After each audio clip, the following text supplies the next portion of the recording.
What is up, guys? Welcome back. We're here at Top 8 at Burst Attack. And joining me on the mic today is the one and only Kookie. How's it going? It's going good. I'm very excited to be commentating for Top 8. Awesome. This Top 8 is my favorite. I think we have some amazing players. We have some hidden sleepers in there that maybe people didn't expect. We saw earlier today H2 taking out Thalia, which I don't think anyone expected that. So good job to him. We got Double making it into winners, taking it over Twixie, who is also still in losers. So we'll see a bit more of both of them. But this is definitely going to be an amazing Top 8. Yes. By the way, I like your entire Pikachu getup. Thank you. I can definitely appreciate it. Right. So we should be getting our first match started soon, guys. But while we're waiting for that, go ahead and share the stream now. We are live with Top 8. Please share the stream. So yeah, Twitter, Discord, Scream at them, Facebook, retweet. Send it to your mom, dad, your friends, your dog, everybody. Everyone should love Pokkén. And we will be getting started very shortly. Looks like our first match is up at the stream setup, so they're just waiting for the okay to go. I believe it is Shippo and Double, the legendary Breakson Ditto. I know everyone's so excited to see. So for those who don't... Go on. No, go on. I'm sorry. For those who don't know, I was a Breakson main. And Shippo and Double were both... damn, Double must be really cold, sorry, but... Yeah, I know, I see him with the hood. Double's freezing. Yeah, Shippo and Double were both players that I really looked up to. And it's just so great to see them, like, go face-to-face. Like, I know Double and Shippo, they don't play each other a lot, but they talk about things a lot. Like, talk about tech and what you should do in certain matchups and certain things like that. And Shippo's come a long way. Like, Shippo...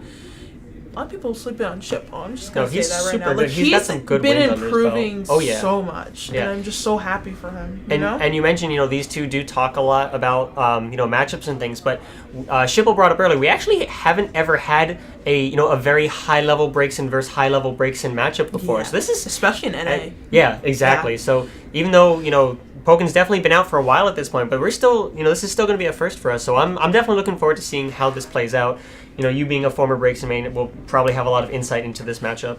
Oh, they turned the lights on. It's going to be a lot of whiff punishing. The Breakson Ditto, it's kind of like you're yelling at each other the whole time. Like, you're throwing and yelling at each other the whole time. You're whiffing 6Ys, you're light screening side beams, you're light screening Fire Blast. Why are you using Fire Blast in the first place, mind you? Unless it's field phase and you got like a frame trap. Or counterattack dash cancel trap, mind you. Because those do happen sometimes. You can't like dash out of the Fire Blast. So we're getting into it.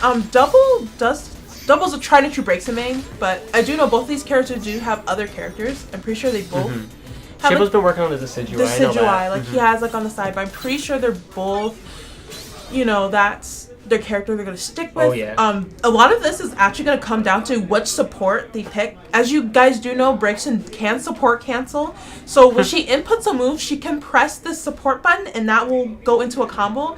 And a big part of the Breakson Ditto is who is your support and who are you taking into the Ditto with you. And depending on your support, you kind of have like this weird counter-picking game with your supports. It's very interesting. Definitely. Honestly. These players, instead of counter-picking with characters, they're going to be counter-picking with supports and cheer skill. We see Double opting for the Frogadier. I think he's been pretty much using Frogadier for the majority of this tournament. Is he going to go Whimsical also? Breakson is definitely the character that can go Whimsical more than any other character. She can go Whimsical because she builds support so quickly. Yeah. And she is only a 150cc character, so her burst gain isn't bad either. So that's always a great thing. So I just find it very interesting that NA is finally like realizing how silly Whimsical can be sometimes. Yeah, definitely. We saw, I believe the first instance of that was back at EVO 2016, Tono-sama. Yeah, going for another Breakson, mind you. Yeah. Another Breakson. That is the Breakson. But the Breakson. Double and Shippo, again, you cannot sleep on either of these players, and this is definitely going to be a very intense match.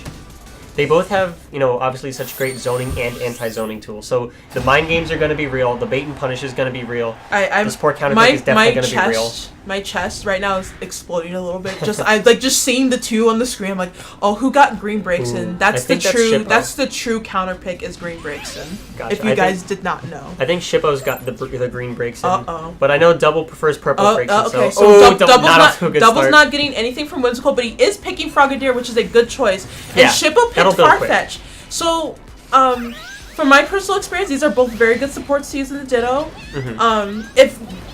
If Double can get some really nasty shield breaks with the Frogadier, that would be absolutely great. But right now we're just doing the standard, like I said, you're kind of like just yelling at each other. Yeah. You kind of just 6Y and you JY and you're doing side beams and you're trying to figure out like who's filling who.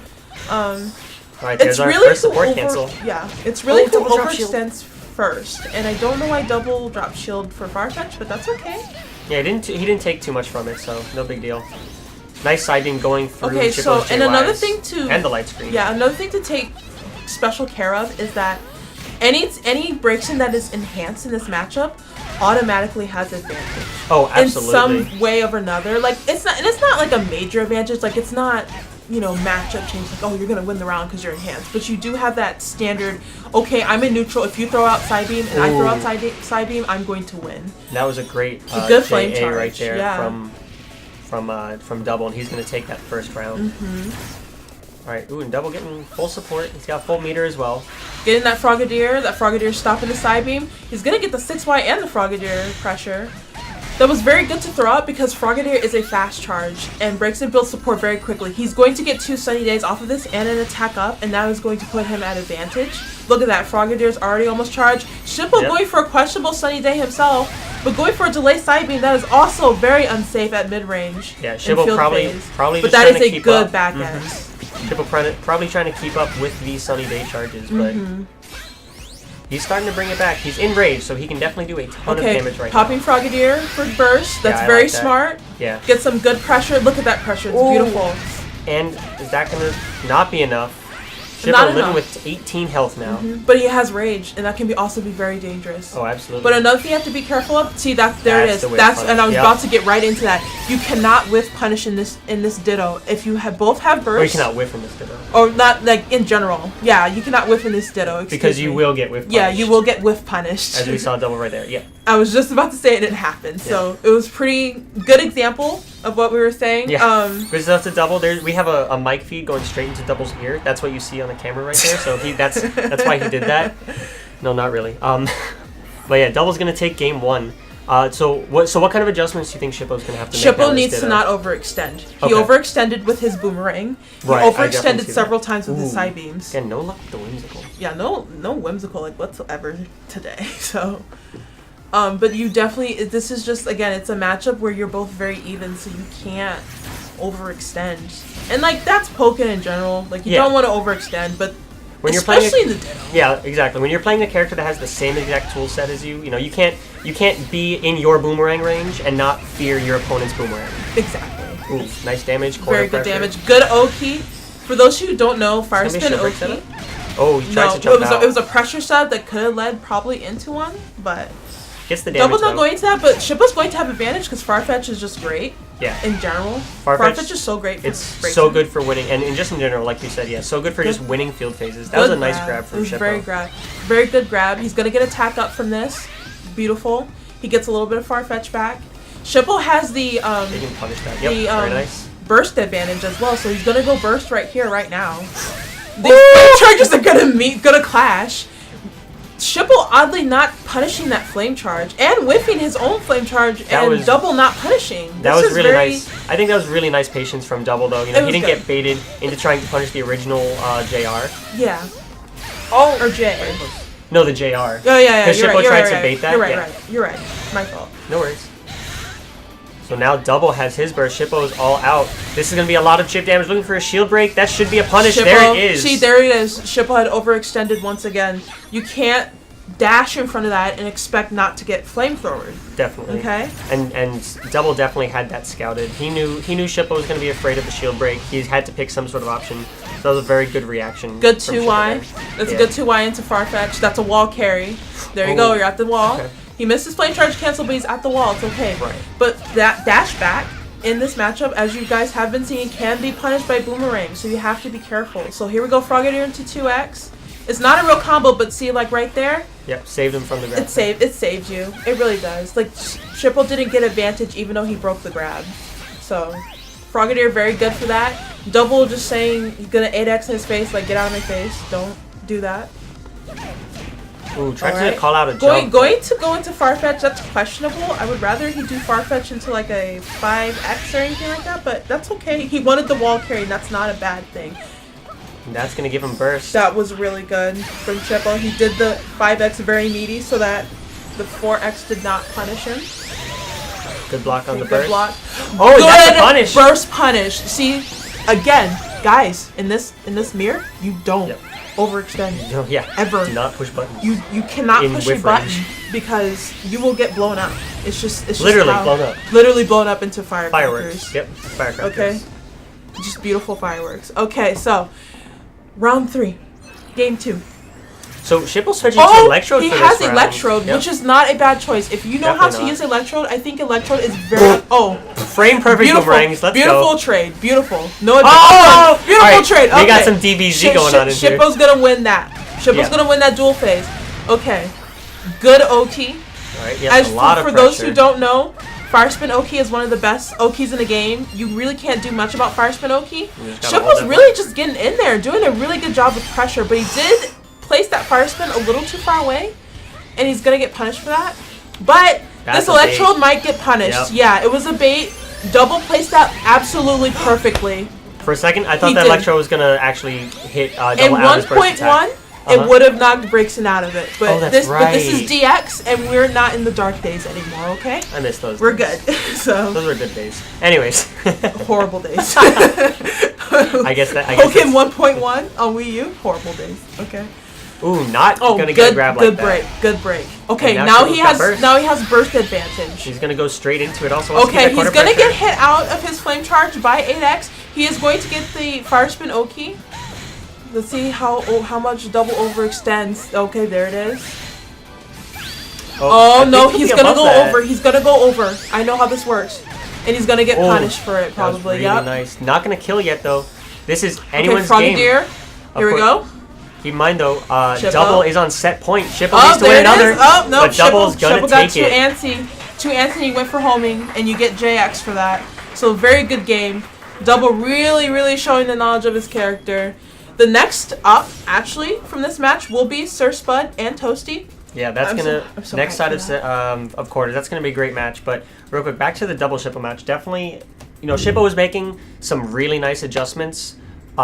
Towards starting from game 2 onwards, very close matches. Double though, able to just stay on top, take that set, and move on to winners finals. Oh, I'm sorry, that's winners semis, not winners quarters. My bad. So Shippo did a good job. It's just the only problem, like he had the right support, in my opinion. He had the right support, right chair. He did everything perfectly fine. He just overextended those couple few times. Right. Yep. And when you have the same tool set as your opponent, you should know that. Okay, if I jump at this range, and it was me, I would have to flamethrower here. Yeah. Or if I have enhanced side beam, I probably shouldn't side beam myself. Right. Because my side beam is not as good as your side beam is right now. Lower priority. Yeah. So. But double. But Shippo's still showing very well. And he's still in it. He's in winner, so I still am very excited to see what he will do in losers. But we are getting to the next match, which of course was Sir Spud and Toasty. Gonna probably see. I'm gonna say this is gonna be a very passionate match for me because I am originally from Nebraska, and Sir Spud is from Nebraska, and I have always said that Sir Spud is like. This guy's gonna be so good, and he has gotten so good. He's been playing out of his mind this tournament. Like I remember when Sir Spud showed up to our first local, because he came around the time I was leaving. Oh, and Toasty's doing Septile, which is very interesting. So this is interesting, real quick to me because I was talking to Sir Spud earlier. He was telling me he thinks Lucario is Gengar's worst matchup. Period. Lucario is Gengar's worst matchup. But I have also heard, I haven't talked to Sir Spud about Sceptile, but I've heard Gengar say that they actually do very well against Sceptile. So I'm definitely interested as to why Toasty is opting for the Sceptile in this matchup. Maybe he doesn't. Maybe he wants to feel him out first. Because that is a very Toasty thing to do. Toasty, like I said, he's a. I've never seen this Sceptile. He's a player who likes to feel people out. He's a player who likes to get some knowledge before he goes in. Right. He's not gonna just instantly RPS you to death. He's going to see your habits and then make educated guesses based on those habits. Ooh. So A little early. What this is, I don't play Gengar or Sceptile, but I do know both toolkits and kind of what they want to do. At mid-range, I could see Gengar struggling like he is right now. Yeah, Sceptile is all about that mid-range. All about the mid-range, all about the baiting, all about the waiting. And gonna get a punish on that Leaf Blade, though. That's very good. And, oh, beautiful, beautiful. Sir Spud just makes me so happy watching him. Gengar, good Gengar in general makes me very happy to watch. It's a... Oh, he was blocking. Oh, nice. And there, react to that Giga Drain, and you gotta react to the Giga Drain. That is the round. So, I would imagine that this is hard for Gengar to approach. Right. Yeah. Again, that mid-range game. But once Gengar difficult. gets in, he kind of does like his own thing. Because you know the Scooby, it's true mid, you're plus. Your JY, you're plus. You know. Yeah, and Sceptile not having a 9-frame, he's got, Leaf Blade, he's got Detect. Other than that, not really the greatest, up close options. What I would like to see Spud do right now is I want to see him lay down some more Sludge Bombs. I want to see him zone a little bit like he is right now, and I want to see him make Toasty approach him. Yeah, absolutely. Because I feel like if Gengar has to make, or if Sceptile has to approach, he's at a little bit of a disadvantage, and Gengar can kind of sit there and do what he wants to do, you know? Right. But I see Sir Spud getting a little antsy. He's jumping when he doesn't really need to jump, and he just needs to, like, either take the grab or just, block and chill. That was a really nice trap right there from Toasty. It was very good. Able to get that phase shift. All right. Okay. Sir Spud getting out of the corner a little bit. Okay, that was very smart. He did the curse to get his burst. That was beautiful. So now he gets the Eevee, but he's gonna get Leaf Blade. No Giga Drain after. After Leaf Blade. That would have won the game. That would have won the game right there for Toasty. Now he's got to deal with a burst mode, Rage, Eevee boosted, Gengar. Can he burst and that? No. Actually, oh gosh, the counterattack catching. What's it gonna be? Looking for a tick throw. That was nice, but Toasty was aware and he did his J-Axe, so that was really good. Smart stuff from Toasty, not falling for that trick. And he's going to take game 1 with the Sceptile. I definitely was not expecting this at all, but good stuff. I can see kind of why, because Sceptile as a character, he kind of forces you to like sit back, kind of like chill, see what they're going to do. Except for Thanks Sola, he doesn't play like that. He just kind of... He does his own thing. He just kind of... But he does it. But he does it well. He does it well. Oh, yeah, you guys know what I'm talking about. You guys know. Okay, so we might see a support. Nope, we are not going to see a support. I think he's just taking his time, just wants to see what he could have done better. And like again, I said what Sir Spud, in my opinion, needs to do. He needs to win field phase. Oh, absolutely. He needs that meter. And he needs to zone. He needs to make Sceptile come to him. Because Sceptile can just play that mid-range game all day and just be at advantage and just not care. He's really not threatened by anything Gengar has other than maybe the Astonish at mid-range. Maybe. All right, good reaction. Oh, the Permeate not working out. Yeah, that lingers. That 8Y lingers forever. The Another 8Y one. is and you know what? I can see why he would pick Sceptile now, because that 8Y is just lingering so well. So every time Sir Spud tries to approach and permeate, that was a great. Never mind. Oh, nice. That was a great dodge on him all that. But see, look at that. Every time Sir Spud tries to jump in, he's still getting. He's gonna get blown up, and I don't know what Sir Spud could really do. I'm wondering why Gengar say this is a good matchup for them, because Toasty is really showing otherwise right now. But here we're seeing Sir Spud starting up with the zoning, like you said. He should. Getting hit by the flash kick.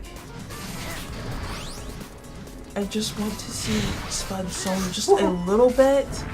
Make him jump over, get close, see what you can do. Oh, that's a punish. There we go. Nice. Okay, so that's going to be some meter. The grab is really good to get because, as you know, Gengar burst is just absolutely ridiculous. And those grabs will help him build burst.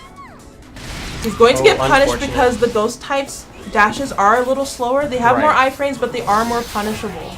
Great leaf he's blade going there to get from leaf Toasty. blade. So, Spud, he's on his last leg. This is match point. This is make or break for Sir Spud right now. He's got to take this round. He's got to take this game to stay alive. I want to see Spud not jump in so much. Jumping in is not working for him. Yeah, he's getting. He does have burst very often, very consistently. He's got. Wait, wow, he does have a burst. Shout out to Whimsical. Oh my god. And he's gonna go right for it. Pop it, like bruh. Okay. Nice. Get the knockdown. Get the knockdown. Get plus. Get in his face. Make Toasty feel the pressure. That's what you want. Oh, here you want him to feel like he has to do something. Oh, burst that. Nice, he got it. Is that a punish? That is definitely not a punish. But he's going to get that. Emolga. Nice. But he's going to get hit by the Giga Drain. And that's painful. I'm really surprised that burst attack didn't punish, to be honest. Me too, actually. He's going to get hit by his invulnerable frames from JX, excuse me. He's going to get the burst attack. Yeah, this will scale a little bit, but not much. After just 1-5Y, this will still do good damage for Toasty. And, wow, great damage for Toasty, actually. Also, I mean, Gengar not exactly having the most amount of health. Oh, jeez. Good confirm right there from Toasty, getting the Leaf Blade follow-up off the Leech Seed. Okay. And that's going to do There's match point. He got antsy and he got hit by... I would have liked to see Spud punish Leaf Blade more, like kind of sit in mid-range and be like, yeah, Leaf Blade me and counterattack dash cancel grab. It. Yep, exactly. I would like to see Spud wait a little bit more, but you know what? You know, we learned Pokkén a little bit. Gengar's a very hard character to play. So, next match. Yeah, good stuff. And also, I mean, well, real quick too, shoutouts to Toasty for breaking out the secondary Sceptile that I don't think anyone knew he had, and just being so... He was definitely it was a very strong showing for his Sceptile, is what I want to say. So, good stuff to him. He's going to advance to Winners Finals where he will play Double. I'm definitely not expecting him to use Sceptile against Double, but we'll see. Sceptile and Breakson? Yeah, that's rough. But that's not coming up just yet. First, we have Twixie versus H2. Okay, so you want to know what Twixie said about Guard? What did Twixie say about Guard? Twixie said Guard Shandy is free. Ooh. Like, free. You know what I've heard Gardevoir say about that matchup? What did they say about that matchup? The matchup for Chandelure is free. So it's going to be very interesting because Twixie, honestly, I'm going to be honest, I think we're going to see the Lucario from H2. I would not be surprised. I think we're going to see the Lucario. He's had pretty good success with the Lucario. He had a very close game against Roxo early in Winners Bracket. He was able to get pretty far in losers. I believe he beat Thulius with Gardevoir, though, right? Not Lucario? Yes. Okay. The frame, like the future sight setups, right. He's so good with placing those. He's really so great with placing those, and I love watching him play. So, for those of you who don't know, Lucario Shandy... That's a rough matchup. That's a bad matchup. Yeah. There's no, like... It's like Pikachu Darkrai. It's just not fun. It's not fun at all. It's fun for Pikachu. It's fun for Pikachu, yeah. It's fun, like how it's fun for Lucario. So, exactly.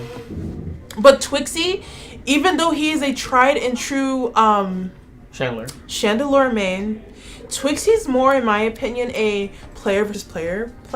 Yeah, I would completely agree with that. Absolutely. He, looks at what you do, and he's like, you're going to press this button. And you're going to press it right now, and I'm just going to blow you up for it. Like, I don't care what your options are. I don't care that this is unsafe. I don't care that I could potentially lose half of my health bar. I know that you're going to do this because you as a player love this button, and you think it's going to work. Yeah, absolutely. And we've seen just how consistent Twixie is. Oh, that's cool. We've seen how consistent Twixie is on the national level as well, winning a lot of tournaments, top 8ing pretty much everything. You know, proving that the Suicune matchup isn't that bad, proving the Sceptile matchup isn't that bad. He's beaten a fair amount of Lucarios in the past. Yeah. So you definitely, despite the matchup being pretty rough for Chandelure, Twixie definitely still has some stuff going for him. Is he gonna do Umbreon? Is he going to do Victini, or is he going to do Sylveon? Because those are like his three. Yeah. I could see either. I don't think he's going to use Umbreon. He hasn't really used Umbreon at all today. Because Lucario does a lot of shield pressure. Yeah. Absolutely. And a lot of shield breaks. And Sylveon can help so much with that. Because defense buff, for those who don't know, defense buff does make your shield stronger. It is harder to break your opponent's shield if they use Sylveon. It's so great. And you get like 30 health too, and a defense buff. As you do know, if Shandy has a buff, her overheat is more dangerous, and she can overheat multiple times. So we're going to get into this. We are seeing the Victini. We are seeing the Lucario like we thought. Yep. And H2 also running the Jirachi support. Pretty, tried and true good support for this character. It's good. And he's just going to get Hex. See, this is what I'm talking about. Twixie's like, yeah, you're going to just walk forward. I don't care. So, one thing to take note of, Twixie is using Victini. Yes. Victini gives you all crits up. Oh, and while, great beautiful backdash using the iframe. So, for those who don't know, like I said, if Shandy has a buff, her overheat changes. There's enhanced overheat. And what it basically does is that she gets rid of her crit buff, but she doesn't lose. She doesn't get like the defense, speed down and attack down, of course, from overheat. Right. And Trixie just took the round. Yeah, well, we trying to explain this mechanic. Yeah, H2 was going for a lot of forward dashes after the beam, so Twixie just waited for a forward dash. When he forward dashed into Hex range, just immediately got the Hex. So that was really, really smart awareness from Twixie, and that's what, closed out that first round for him. Twixie's doing a lot of good frustrating. Sitting in shield, so patient, I appreciate it. And Shandy has to play like that. Shandy has to sit in shield and kind of just, I'm just gonna wait for you to press a button. And you're gonna have to want to press a button, and you're getting punished again for that wonderful. That's a wonderful punish. I love that. That's a great bait. Also, a lot of Lucarios, when they 6x into a shield like that, they think it's kind of free. Yeah, they were like, oh, I can E-speed that and be safe. But Twixie's saying, no, I will hurt you for this. Oh, he could just run through that. Those are lights. Not that though. He's gonna swing. He's not gonna swing. That's safe. That's safe, Twixie. That's safe. Twixie. So guys, in burst, when Lucario's in burst and he does bone rush, that is -8. It is not -12. It is safe in burst. But do not grab it, please. I mean, Chandler can't grab it anyways because he's got a 13. Maybe he thought that he would do the prayer. Oh, he's gonna get E-speed for that. Oh, is he gonna minimize?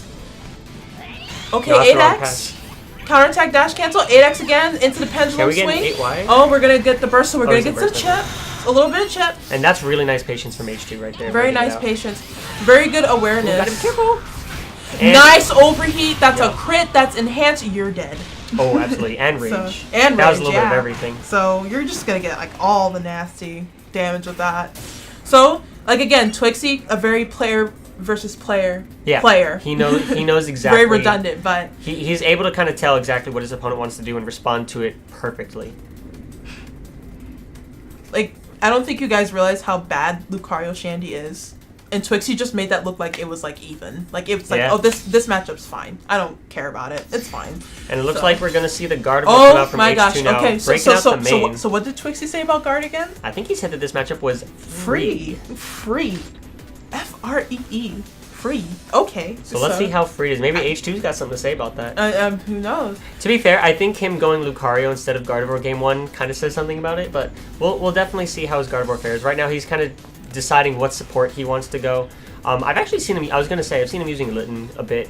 Emolga always kind of tried and true good in this matchup. You know what's so great about Litten? It eats projectiles. It eats projectiles. That's good. And like it travels so far. Like in especially in field phase. I don't think people realize almost full screen. Yeah, I don't think people realize how far Litten goes in field phase. Like it's like instant. Like imagine Farfetch, but it hurts a lot more and it's just full screen and instant. Like that's Litten in field phase if you have range. It's so great. And you get follow-ups after it does big damage. It's so great. Excellent. So H2, we are seeing of course, the Litten. going with Litten. I think Let's see what Twixie went with. He went with Victini again, so he's very confident in what he has. I think he's gone Victini all day today. I don't think he switched off Victini yet. That is true. Okay, see, there we go. This is part of the matchup. This is part of the matchup. Shandy can sit there and assault Guard from long range, but Guard wants to play long range, correct? Yeah. But Guard's overall projectiles are slower. Yeah. So you can just sit back, chill. Good that move, is a pierce. That is a pierce. That was a very good read. And there you go. So another thing that Guard can do in this matchup, as you just saw, she can set down future sights and get advantage from that. But she has to set it up first. So that's the slow part exactly. Twixie's not giving H2 the opportunity to just find that moment. That's true. He's got full stacks. He's got that wave on deck. That was a bad trade in Twixie's favor. Let's see what H2's gonna do here. Oh, instant beam, crit beam, and Hex. Hex. There it is. I told you. There it is. No debuffs though, so it's not going to do too much. But it's still a crit, so it has added damage. Yeah, that's exactly. the part. And that's the scary part. I think that's the part that makes this so hard. So H2, the clock is getting low. H2 needs to approach. He did get rid of his stored powers, and that was a mistake on H2's part. He should have approached and used his stored powers to help the approach. But he is going to get hexed. In that first round, so people say, Twixie kind of wasted his burst that round, right? But Twixie got Victini. So it's almost like having a second burst. It's not, and he's running special cheer. Look at that. That's great. Yeah, already almost halfway to burst now. Twixie's just playing so well. Just showing why this matchup can be very hard, like, for guard. Oh, no so punish. Stressful. Counterattack gonna go through. That is a 8Y. Yeah. Oh, baited, but bait not Y. gonna get it. Bait Y. All right. Bait Y. Nice grab nice. tech. Beautiful. And we got traps. We got so traps. not gonna be able to just walk forward out of that. Nice. Oh wow, that actually worked. So as you do know, moves when they do come out and they have recovery, the attack, you know, doesn't last the whole time. So that's why if you throw out like a projectile, you can just get Giga Drained, and it's like, but my projectile was out. Well, your attack frames are gone. So. Yeah. Oh, Twixie trying to go for the grab. That's the Twixie special. Oh my gosh. Okay, oh my just God. gonna jump and beam. Twixie just not carrying that guard is in burst and can potentially punish. You know. I was Litten's just about to say, coming I would like out. to see a Litten That is here. full power Litten. Okay, not gonna get anything Burst. off of it. Ooh, Oh, please. he grabbed. Oh, he tried to go for the grab. Oh my gosh. I understand why because you can grab minimize now in this patch, but burst attack was such a no drawback option for him. I would have liked to see the burst attack come out instead. But good stuff to H2, you know, putting on an amazing showing and getting top 8 today. Knocking out Thalia, so that's a fantastic win for him. Good stuff. Twixie, however, gonna move on to losers quarters where he will meet Sir Spud. And that another match of the Ghost ghosts versus right Ghost, like jeez. But first we're we're gonna missing Decidueye, like bruh. That's true. But first we're gonna have our last match. That's right, our last match of losers quarters: Scats and Roxo. Oh my god! This so kind of match, the exact opposite of what we just watched. This match. Okay, so you know how our last match was very like the zoner versus zoner. Yeah, a lot of projectiles. Yeah, we have to be patient. A lot of slow pace. Yeah. No, this is these Charizard. guys this is gonna be a brawl. This is Charizard versus Garchomp. They're just gonna run at each other. other? Well, rather Garchomp's gonna run at Charizard, and Charizard's gonna be like, nah, no, get off me. I got a tail. I got a punch. I got wings. Garchomp gonna be like, man, I'm trying to hit you. That's my professional analysis of this matchup, actually. So both of these characters did get significant buffs in DX. Yes. Garchomp obviously got the 4Y buff. I like screamed about that earlier, how good 4Y buff was, how great it was. Charizard? You mean Charizard got? Charizard got 9Y. Yeah. 9Y hits like the full screen. 9Y just doesn't care. Like, anytime Roxo jumps at Scats, I would not be surprised to see a 9Y just come out. Because 9Y just covers so much range. And it's absolutely beautiful. So, Roxo's Can you going imagine if Pikachu's 9Y had that much range too? I mean, it does. But like horizontal range. Oh, it'd be beautiful. That would be great. It'd be beautiful, man. Our character would be so broken. Well, more broken than he already is. Yeah, more broken than he already is. So what happens when you got 2 Pikachus on the mic. But anyways, I'm sorry, no Pikachus on the stream. We got Charizard and Garchomp, and they're getting right into it right now. Game 1. So I did see Roxo pick Umbreon, his try to shoot Umbreon. He likes Umbreon. And I think that's going to be a very good support against Charizard as well. You really don't want Charizard going into Burst Mode. That Burst Mode Charizard, Mega Charizard X, is I think is very potentially a top 2 support. Going straight for the dig. The Roxo special. I don't care what your field phase is, dig. Yeah, I don't care. Right underneath Scats' JY. Smart Good stuff. counterattack from Scats. Not going to get too much off of it though. He's not, but he relieves pressure. And it's not as risky as Fire Punch. Right. Oh, absolutely. There's the 4Y buff coming through. Roxo, I'm telling you, man, 4Y, best move in the game. Don't care what anyone says. Best move. Oh, Scats, beautiful. Blitz. Beautiful. So Scats does have Eevee. Scats, or rather Eevee is very great for Charizard because he does a lot of damage. A lot of damage and a lot of recoil.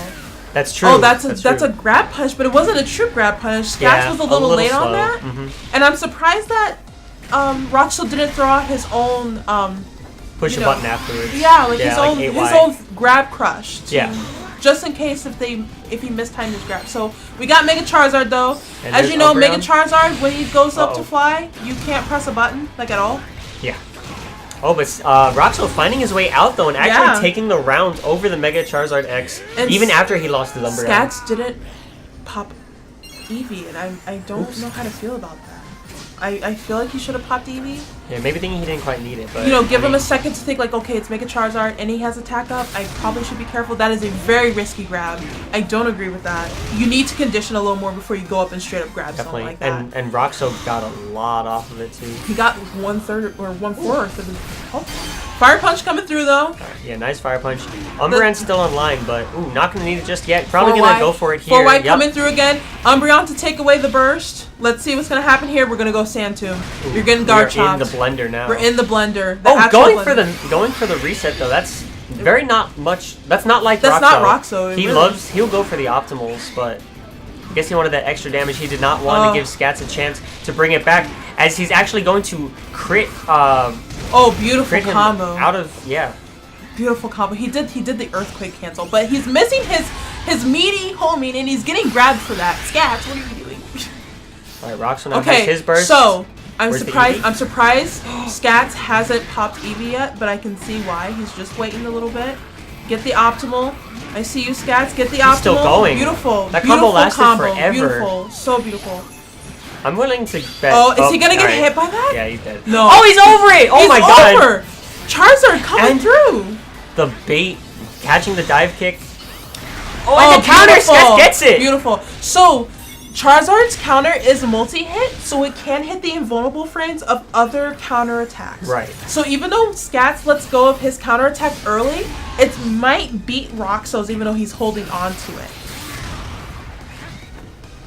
I'm sitting here. Okay. Surprised didn't pop on Umbreon there. Me too. It's these two are doing things that are very interesting with their support setting. They're both playing very high risk, high reward. Yes. Okay. Alright, there's another burst. Trying to go for the 4Y, but Scat's just saying no. Don't 4Y at me, bro. Okay, double jump. Good patience. Double jump, good patience from Roxo.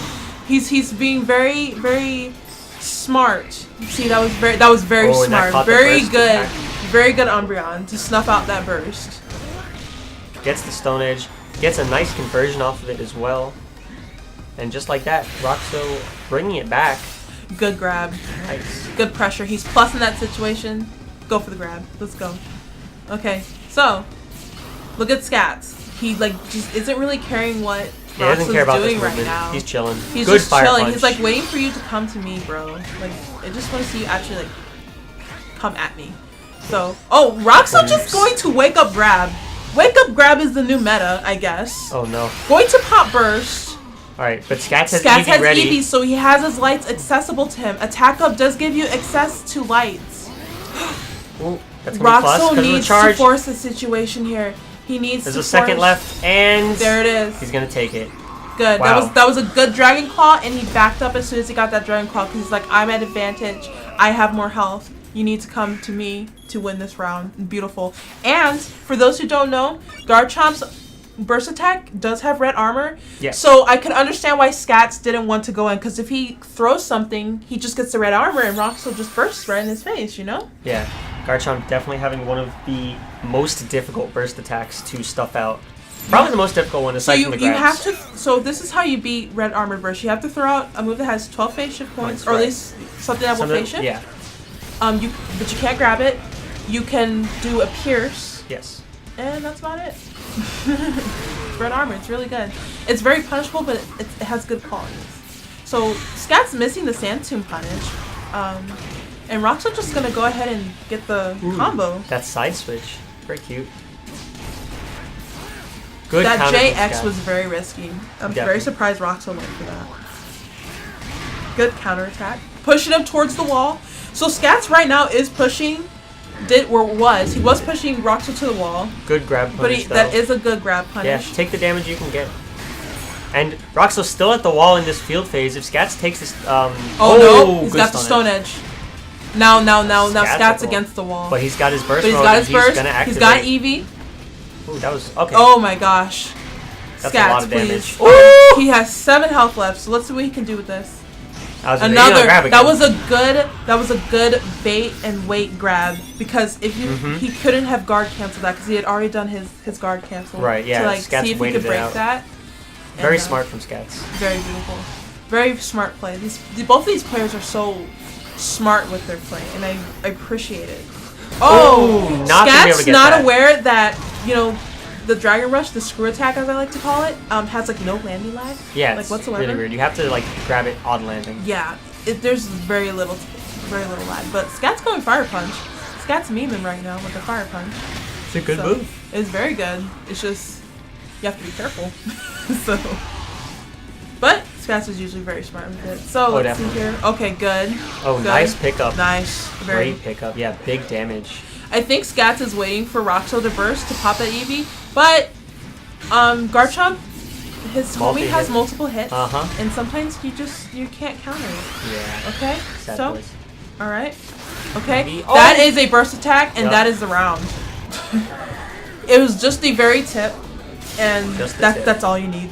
That's basically all you need for. Yeah. Rage Garchomp burst attack will easily close that out. We're going to round 3 here in game number 2. Scats. This is match point for Roxo. For Roxo, yeah. Scats trying to stay alive. Come on, Ron. Come on, Scats. See what you can do here. And mind you, these both are in losers, so one of them, this is lifeline for Scats right now. This is lifeline, and he needs to do something with it right now. Ooh, so just grabs him immediately. That is very smart because he had Umbreon. You realize, and he had full burst, so he's thinking, oh, he wants to pop Umbreon. Nope, grab. These small mind games with Umbreon, really smart of Roxo. Ooh. Gonna whiff punish the 2Y. Roxo's gonna get some nice damage. No, he doesn't go for the Umbreon. He just wants damage. Guess he's gonna save it for. Oh, he's gonna get counter pierced. So, oh my god, Roxo's looking real good right now. Scats has rage. Scats has Eevee. Scats has burst. Not calling. But he's gonna get hit by the release Y. It has anti-air properties. He has to be careful. Good block. Oh, he's not blocking. Oh, and he gets grabbed. Oh, Roxo, the pressure. It's too much. Roxo the Savage not caring at all about Charizard's burst mode. Is that why they call him Roxo the Savage? That is why he is Roxo the Savage. It's just Scats could have did so many things like 8Y to burst. He could have did like forward Y to burst, and Scats just did not care, or rather Roxo just did not care. So next up, guys. Good stuff. Yeah, they're sitting down already, ready to go. Here it comes. We have the 2 ghosts. The 2 ghosts, okay? The 2 ghosts. Gengar and Shandy. Chandelier. Deciduiler. Like, okay. Shanjuai. Oh, gosh. Not today. Please, no. We've seen enough of Al. So, from what I've heard about this matchup, I actually haven't seen this matchup too much because what are Gengars? But and what are Shandies? That's true, too. But I've heard this is actually a pretty favorable matchup for Gengar as well. So, Gengar?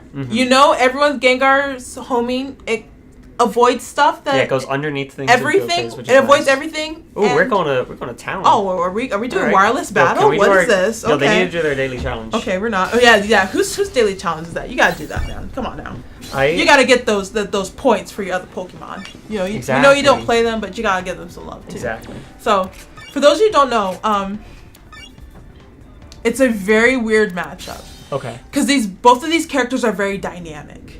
And like how their interactions are with certain things, for lack of a better term. I don't know. I think dynamic's putting it nicely. Right. But Gengar can go under a lot of things. Gengar does not have to worry about Will-O-Wisp at all in this matchup. Yeah, just hold it down, right? Anytime you see Will-O-Wisp, that's an immediate low stance or homing attack.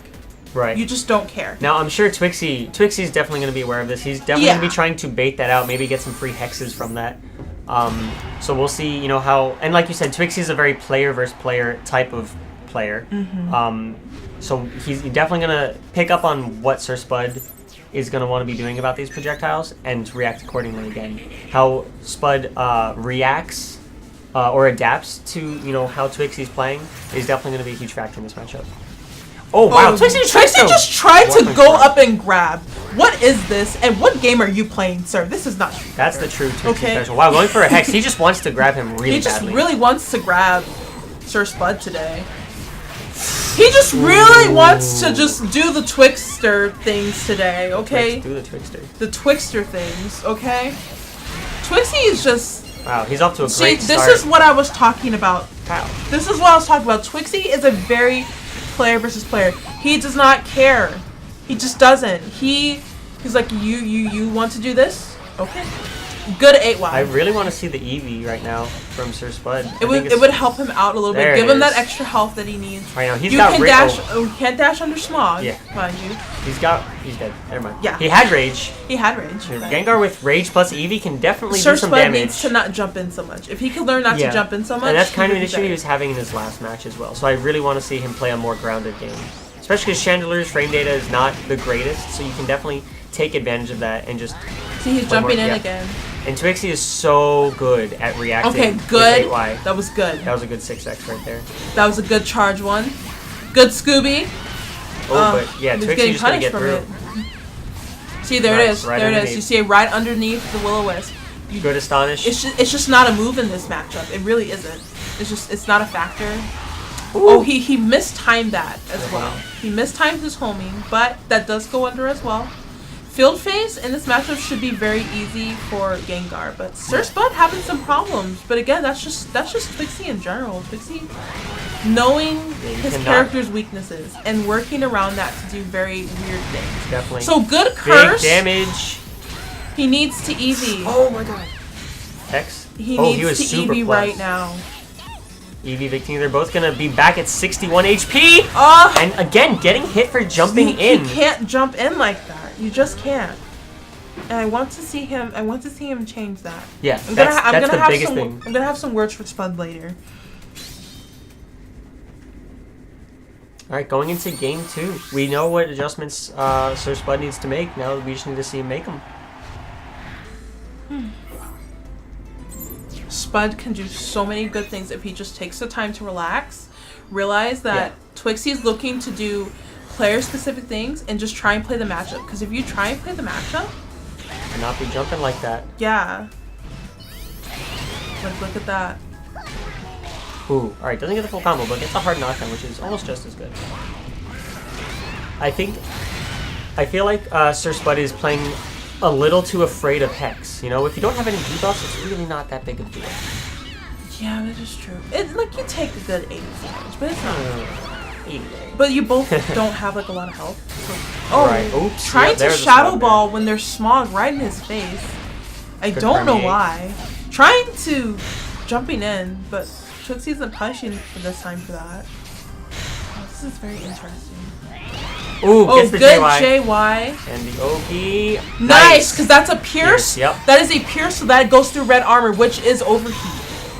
Okay, so Spud's doing a very good job getting the Scooby. Oh, that's gonna hit, and that's gonna kill. I want to see Spud more pressure like that. More 6Xs. More sitting there and seeing what Twixie's gonna do, and you know, that's what Gengar's good at. He's good at seeing what you want to do and kind of blowing you up for it. Like, oh, you just gave me burst. Look at you. This is all your fault.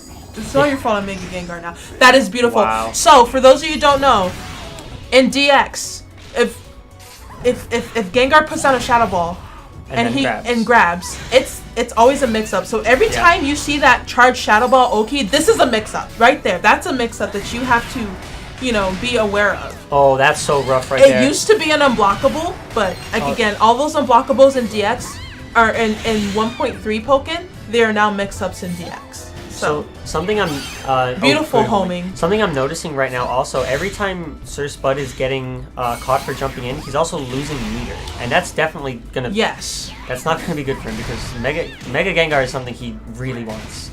Looks like he's gonna save it for round 3 this game, which I agree with, but he needs again, he should not be jumping in. They're gonna take a Smog, not the end of the world. He cannot take a Hex here though, especially after the Victini. He's gonna burst. He does not want Hex right there. Oh my god! There it is. He has Victini. He has defense buff. Oh, I got it killed. Killed 160 him. Oh my damage. Wow. Oh.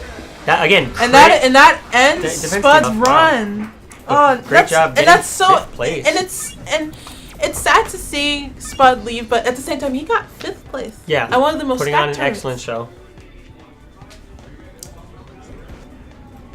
The other side. It was very good seeing Gengar. I love seeing good Gengar. Yeah. No, watching Spud today was amazing. Commentating with him was also and you know amazing. What the so thing definitely huge shout outs to Sir Spud. You know the thing that makes me so happy? He's still such a young Gengar.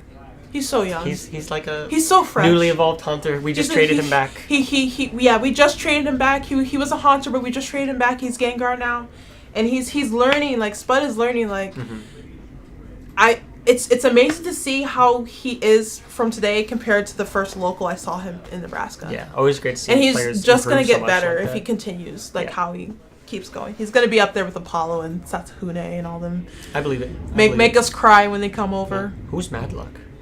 Who's Madluck? Who's Madluck? I've never. That was Madluck, right? Well, actually, speaking of Madluck. Our next match is going to be an HBA team kill, unfortunately. We got Shippo versus Roxo. Okay. So these two definitely play very often. I believe Roxo has, we have it here somewhere, but Roxo I think does have a winning record over Shippo, but Shippo has taken, I want to say the last couple sets, or maybe the last set, I'm not entirely sure. They've played each other so much that you're going to see some things that, like, that's a bad option, but it's, again, the different levels of Yomi. Yeah. Some very high levels of Yomi, okay? Some very high levels. But again, Pokkén's a very player versus player game, and these two have played so much. These two, like, even though I'm pretty sure they have over 500 games together. Like, they've just played way too much. Even though the sheet in front of us says 0-0, they've definitely played each other a lot. Like, at their locals, of course. Exactly. Yeah. So, this is gonna be a heartbreaker. So, as far as the character versus character matchup, also Garchomp Braixen, who would you say that's probably another matchup in Braixen's favor? This is a even matchup. Even, okay, because Garchomp is actually really good against all the zoners. This is the issue. If Braixen can keep Garchomp out, that's great. Right. But we have to slowly wither him down. Right. Yeah. I'm speaking from past experience. Right, Garchomp has the highest he's tied for highest health in the game, along with Suicune. So we have to slowly wither him away. Braixen, she's tied for third lowest health in the game. Yeah. So, and Garchomp's optimals do like 300. Half her health, yeah. So, don't get hit. It hurts. Yeah. So what it has to do, it's a lot of it's even, but Braixen has to do more work, if that makes sense. Right. No, I definitely get that. Yeah, like it's not bad in a sense. You just don't get Garchomped. Don't get in the blender. And for those of you who don't know what the blender is, that's like running stance into anything. Yeah. At the wall. And to guess this mix up, or try and react. This mix-up that I can cancel and go into another mix-up. Like, what am I supposed to do? And of course, Roxo sticking with the tried and true Umbreon. Let's see what Shippo's going to run for this matchup. If Shippo's running Farfetch, that's not a bad choice. And he's been running pretty much Farfetch for... Oh, he's running Snivy. With Whimsical. Oh, yeah, he's starting with the Whimsical Snivy. And he should have did Snivy right there. Yep. Yeah, that immediate dig, winning that first field phase in the first This is the Roxo, man. You just... Oh, nice grab. So see, this is the part we were talking about. They know each other very well player-wise, so you're going to see some things that, like, that's a really weird option. Oh, like, no, that works against Roxo. Don't grab, guys. There's no recovery when they land. There's none. You have to grab immediately. You have to grab like immediately as they're landing. So in my opinion, you shouldn't grab. Just do homie or like something else other than grab. That's just me though. So we're just trying to do your Snivy. Thank you for Snivy. Snivy's good. What's the Oki gonna be? Oh, good. There you go. See, that's how you have to do it. Exactly. Instant. Like no waiting at all. Shippo being very patient, very smart. Alright, nice CDC run. Careful. And now he's in the corner. No light. He's out of here. But he's out. He's like, I'm just gonna flame charge. And now he's in the other corner. Good Snivy. But wait. Interesting. Okay, we got glitches. Okay. Let's go. This is interesting. So, Sandtomb is a little bugged. A little bit. It's a little bugged, and they never really fixed Sandtomb with support. Like they fixed it. It's not as bad as it used to be, but that's a little bit of the remnants. It used to be Roxo would have just got like the full Sandtomb and the full combo and everything, but now he just got a regular follow-up. But now it's just kind of like it cancels everything out. So I do remember that though. So that is one of the grievances about this matchup. Do you think Roxo did that intentionally? He saw the Snivy and then I would went not for that be knowing surprised because he followed up out of that like immediately. It's like he knew that that would be a very Roxo thing to do. Yeah, it would. I kind of think he did. Oh, nice light screen. Yeah, good light screen. Good fire spin. Yeah, keeping Roxo tell him stop moving. Stop with these dash forwards. Roxo just running out of that corner. He does not want to be there. Umbreon, take away the burst. Yeah, no burst for you. Ooh, just missed. Just barely missing it. Snivy Oki, he's gonna be plus, but Roxo's just gonna burst out of it. He was still plus actually. Yeah. But against Burst Garchomp, you're getting Garchomp. You're getting Garchomp right now. You are officially in the blender. This is he's resetting them. In the blender. He's resetting them. The Garchomp. See, guys, this is so scary. You guys have no idea how scary this is. You're in the blender. Look at him. No, he's not dead. Are you sure? He's not dead. He's not dead. He shouldn't be. Sure? Are you positive? He shouldn't be dead. He shouldn't be. Let's see. Yeah, he might be living with like. Looks no, like he's like. Dead.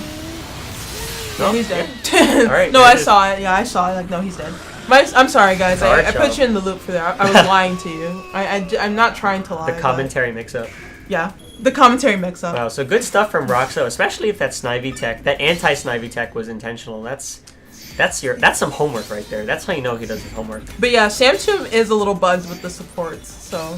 Looks like we're going to see a switch from Shippo, a support switch. I'm sure he's sticking with the Breakson. Yeah, what is scaling?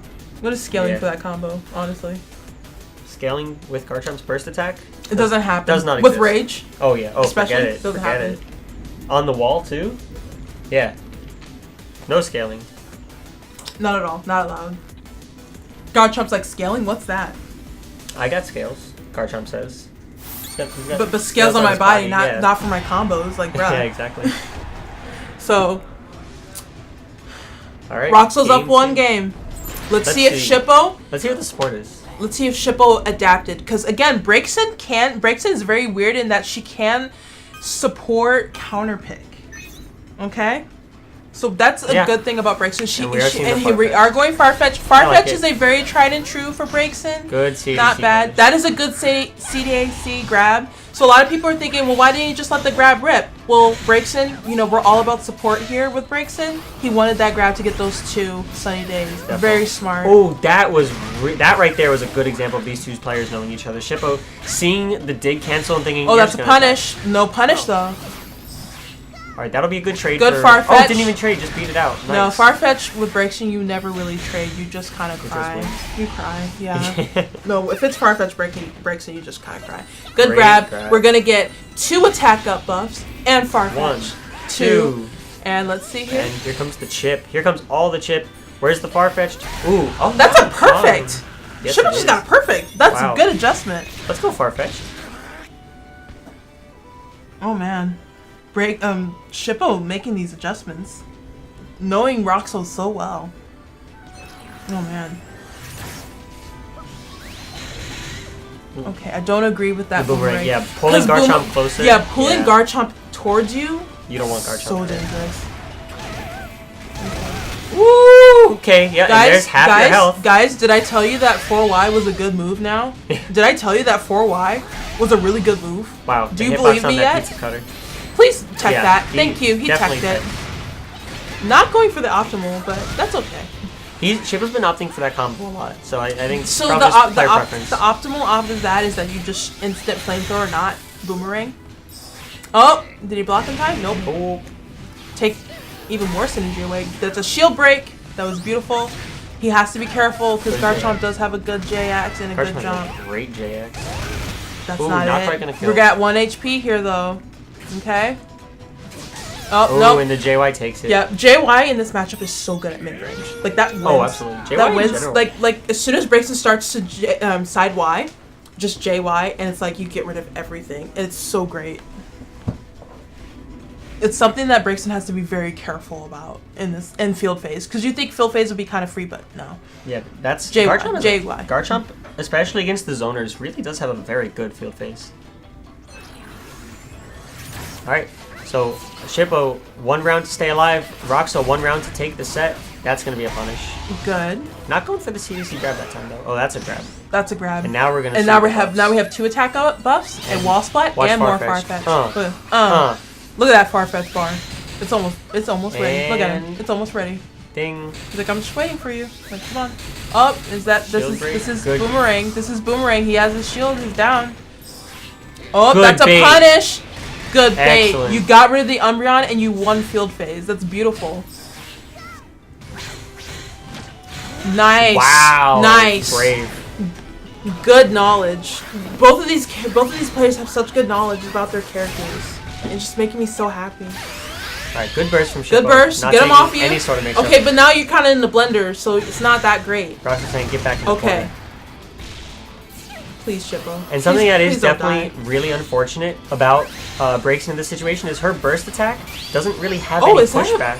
Not gonna catch the CA? No. Okay. Almost did though. Gonna get the sunny day. That's he's gonna go over it. Very questionable Farfetch, but he's gonna get the shield break. Questionable follow up, but okay.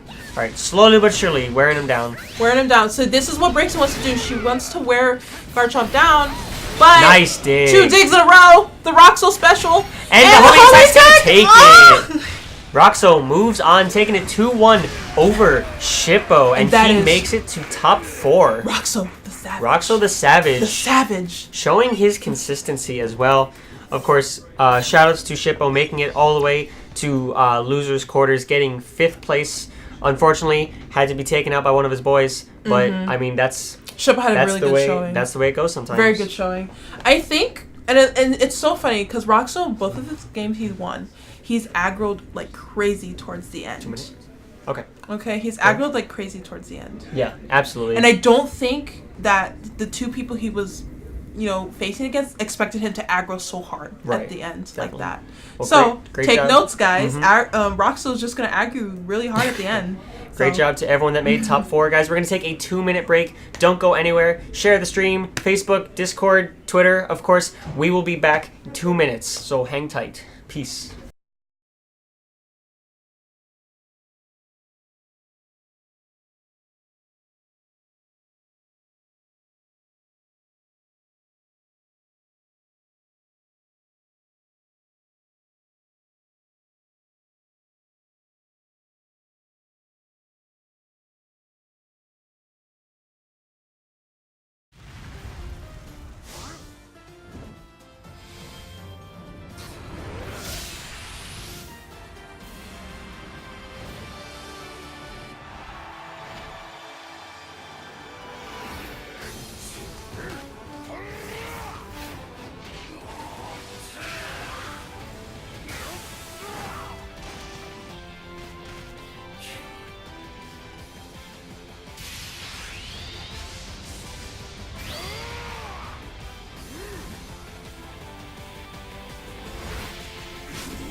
Welcome back, guys. We are here now for top 4 at Burst Attack. Joining me now is the one and only H2. Who am I? Who are you? H2, who are you? Follow him on Twitter at H2, who are you? But anyways, so you had a great run today getting top 8. Congratulations, sir. Well, thank you Proving very that much. you are not just a commentator. Good job. Thanks for putting all this on your back. Once I got to top 8, they quickly escorted me out. So You don't belong here. they were like, nah, you go back over into here. But we're going to be hopping into winners finals first. Looks like they're already getting started. We have Double versus Toasty. This is going to be a good match. Yeah, this is going to be a good match because both of these guys are fantastic players. Probably, not just fantastic players, but probably in North America, the top for their characters. Yeah, I would say so. Definitely at that very top level. Yeah, and if not the best of their character, absolutely. I think so. At least for Toasty, I would have to say the same thing for Double. Just based off of who shows up for tournaments, right? There's potentially been talk in the past about how good Shadowcat is, right? But we gone nowhere. Yeah, right. He's gone to a couple locals, but we got to get this guy out to majors too. Exactly. Shadowcat Results speak. Yeah, exactly. And Double, I expect to see a lot of tech. Right? Double is a lab monster. Yes, Double is probably one of the most well-knowledged players in the world, not just the country. He definitely has so many knowledge checks, and he labs every character. He finds stuff with every support. You can see that Double has a real passion for this game, and it shows in how good of a player he is as well. Yeah, he definitely has a passion because when we just saw the match that happened and Roxo had that Farfetch call against him. Right. Double was super impressed when Roxo leaped over the third hit of Farfetch and tried to counter hit Shippo. Right. It didn't work out, but Double, man, that Yeah, passion just coming through. He was surprised even, so something that even he learned. Yeah. And good stuff to Roxo, who is also still in brackets. We'll see him a little bit later. But first we are on that classic Pokkén please wait screen. Would not be a Pokkén tournament without one of these. But yeah, if you guys haven't already, right before we get started, share the stream, Twitter, Facebook, Discord, all that fun stuff. And yeah, let's get everybody in here. Yeah, man. This is the tournament to be at right now. Retweet what's going on. This is winners finals of Burst Attack here at Thalia Beach. Man, this tournament has been amazing. This has been an amazing one of tournament for so many reasons. My favorite events I've been to ever. This has been fantastic. I'm so glad I came out to this. So besides the amazing venue, right, and all of the cool scenery. Yeah, look, it's Roxo. Roxo showing up. These guys. These guys are. I don't know what he's doing. These guys, look at the players are even tweeting it out right now. Exactly. He's like, "Yo, Roxo, check it out. I just tweeted this thing." Yeah.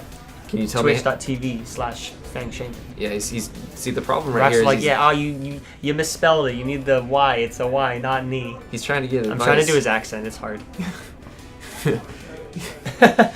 There's some funny stuff about his accent. Apparently, Roxo and the word water is a challenging thing sometimes. Do you see what I see? I do. That's a bird. Now, yes. It's not a plane. It's definitely not Superman. It might be Superman, actually. More like the Green Arrow, but we're seeing the Decidueye coming out from Toasty, which is interesting. We saw him opt for the Sceptile against Sir Spud in Winners Semis, so showing a pretty diverse cast of characters right now, not just, going to rely on the Lucario. So think about this for a second. Okay, what is Double amazing at? Knowledge. Yes. He's great at understanding how interactions happen in this game. What is the newest character in this game right now? Yeah, no, Decidueye. It on that level definitely makes sense. Let's see if Toasty's able to take advantage of that. So if that was Toasty's plan all along, this man is a genius. Look at this. Nice forward A. Yeah, that'll catch that. That will definitely catch that. And okay, so another thing that's really nice about this matchup, Decidueye, the only character with the ability to support debuff your opponent, and that's really going to shut down a lot of Braixen's options. But, the character's really centered around. Oops, accidental cross up. Oh yeah. But the character's really centered around those support cancels, and if you just get rid of those, Braixen's not gonna, have a very good time. Just look at what's happening right now. You can see Double is so uncomfortable with this pick. He doesn't know what to do because he's never seen these interactions before. He doesn't understand the spacing game right now clearly. Right, or even if he has seen them before, that was a great bait and punish with that Togekiss. But even if he has seen them before, maybe they're not quite as internalized as all the other, interactions that he's familiar with. That was a fantastic grab right there from Toasty. Decidueye having one of the best grab ranges in the game. He's definitely a ghost Pokemon with that ghost grab. Oh yeah, only second to Mewtwo actually. His grab range is I actually thought that they were good. the same. I could be wrong. Alistair tested this for us. Okay. It is ever so slightly shorter, especially with Mewtwo's car grab range. That's the technical term for it, right? Ever so slightly? Ever so slightly, That's the precise measurement, right? Yes. Okay, got exactly. it. It's like maybe 2 pixels long. Ooh, ever so slightly. Ever so slightly. But anyways, these guys... Yeah, double putting on this corner pressure in field. Nice. Got a lot of damage off that field phase, too. Yeah, double's going into counter a lot. That right there tells you that he is feeling uncomfortable. Yeah, just kind of feeling it out instead of playing more reactionary. But he's doing great right now this round. Barely being touched, and Toasty already in red health. This is going to be safe. Oh! Very nice. Very Calling nice. out the frenzy plant, getting the CADC grab. So, and that was great knowledge right there from Double. That was great knowledge. Really good punish, just enough to KO him right there. And that was near perfect. I think Double only took chip damage, so adapting very quickly and learning to adjust on the fly. Nice anti-air, gonna get some good damage off of that. There we go. Combo is apparently not too different against Decidueye. Yeah. Decidueye, to me, he's always felt similar to like the Lucario combo weight. And that's who everyone practices their combos on, so. Nice Frenzy Plant, no fear whatsoever. Gonna get the cross up, but not able to punish. Ooh, missing the FCC. Bursting out is Toasty. Yep, Double responding with a burst of his own immediately, though. Oh my god, that last little firecracker. That's so unfortunate. He blocked everything, came out at hit stun. Alright, good burst. Is this gonna... Did he push another button? Nope, just blocking. Very nice. Plus. But all of that chip brought Toasty down to 1 HP and red health. And that's going to be an easy anti-air for Double. He's going to take game number 1. Yeah, okay, so I like the idea by Toasty, but Toasty could not adjust to Double's adjustments. Yeah, Double kind of figured out what he needed to do after that first round and was able to very convincingly take game 1. And Toasty is thinking if he wants to go to the Lucario now. Yeah, we are seeing Lucario. I really wouldn't expect him to want to go Sceptile in this matchup. Braixen being one of Sceptile's, one of Sceptile's few bad matchups. Yeah, more difficult for various reasons. Yeah, absolutely. But Toasty choosing the Lucario. I believe, did he go with the Duck? I would not be surprised if he... Okay, Togekiss. He's liking the punish game right now. I like it, and I played a few games with Double earlier after bracket, and I was trying out Togekiss, and I found as well that it's pretty nice. So Toasty probably the same logic. It helps you get around the zoning, helps you punish a lot of things that you normally wouldn't be able to otherwise. So, but Double definitely no stranger, having to deal with Togekiss. He definitely is going to have the counterplay on deck. Yeah, Toasty taking a really risky grab. Oh, he should have J-Wide. That would have been fine. Had a combo going and everything. Instead, he's got to look for another opportunity to get some damage on Double, who is doing an excellent job zoning him out right now.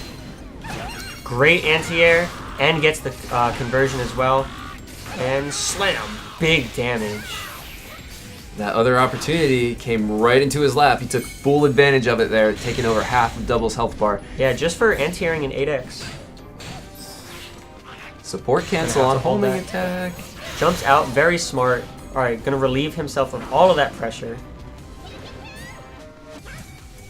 Toasty doing a really good job in this field phase. That's gonna be punished though. Yep, and then kind of throws all of his work away there with that very risky Aura Wave. Ooh, okay. Nice. Gets the 2x combo. Big damage. Shout outs to buffs that Lucario's very clearly needed. Quote unquote. Uh-oh. Toasty's gonna have to burst? No! Oh, he gets it! Damage. That is huge damage. That's gonna take the round. Toasty firing back with that Lucario. Yeah, I love how he was able to hold on to his meter there. I would have gotten scared and bursted out of there. Yeah, just good discipline from Toasty, absolutely. Neutral jump into neutral jump in order to get that punish. If it doesn't work once, just try it again. Alright, good back Y catching him this time. Oh! But 8X immediately coming out from double, getting that that hard knockdown after the wall damage. Yeah, that big combo earlier, not deterring double, showing that he's not scared. Here we go. This should be damage for Toasty. Oh, drops it. Alright, that's a true block string. Yep. Can't do much about that. Free chip damage. And Wow. Counter. Oh, no counter. Doesn't get the option select. Oh, and just grabs him on wake up. Yes. Getting the crit. Good damage. Grab. Doesn't go for a setup. Oh! And that was a really good reaction to get around the Aura Sphere and an immediate punish.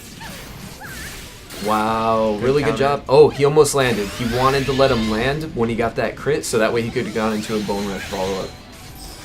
Alright, here comes the Togekiss. Going to allow him to avoid these projectiles. Ooh, getting caught up with the flamethrower, but not going to take too much. Look at this pressure that he's got to deal with. Absolutely Yeah, burst out of that. I don't want to deal with that. Oh! Oh, that beat the burst attack! Big damage now coming out from double. Gonna take the health lead. 10 seconds left. Oh, that should have been a punish. That was weird.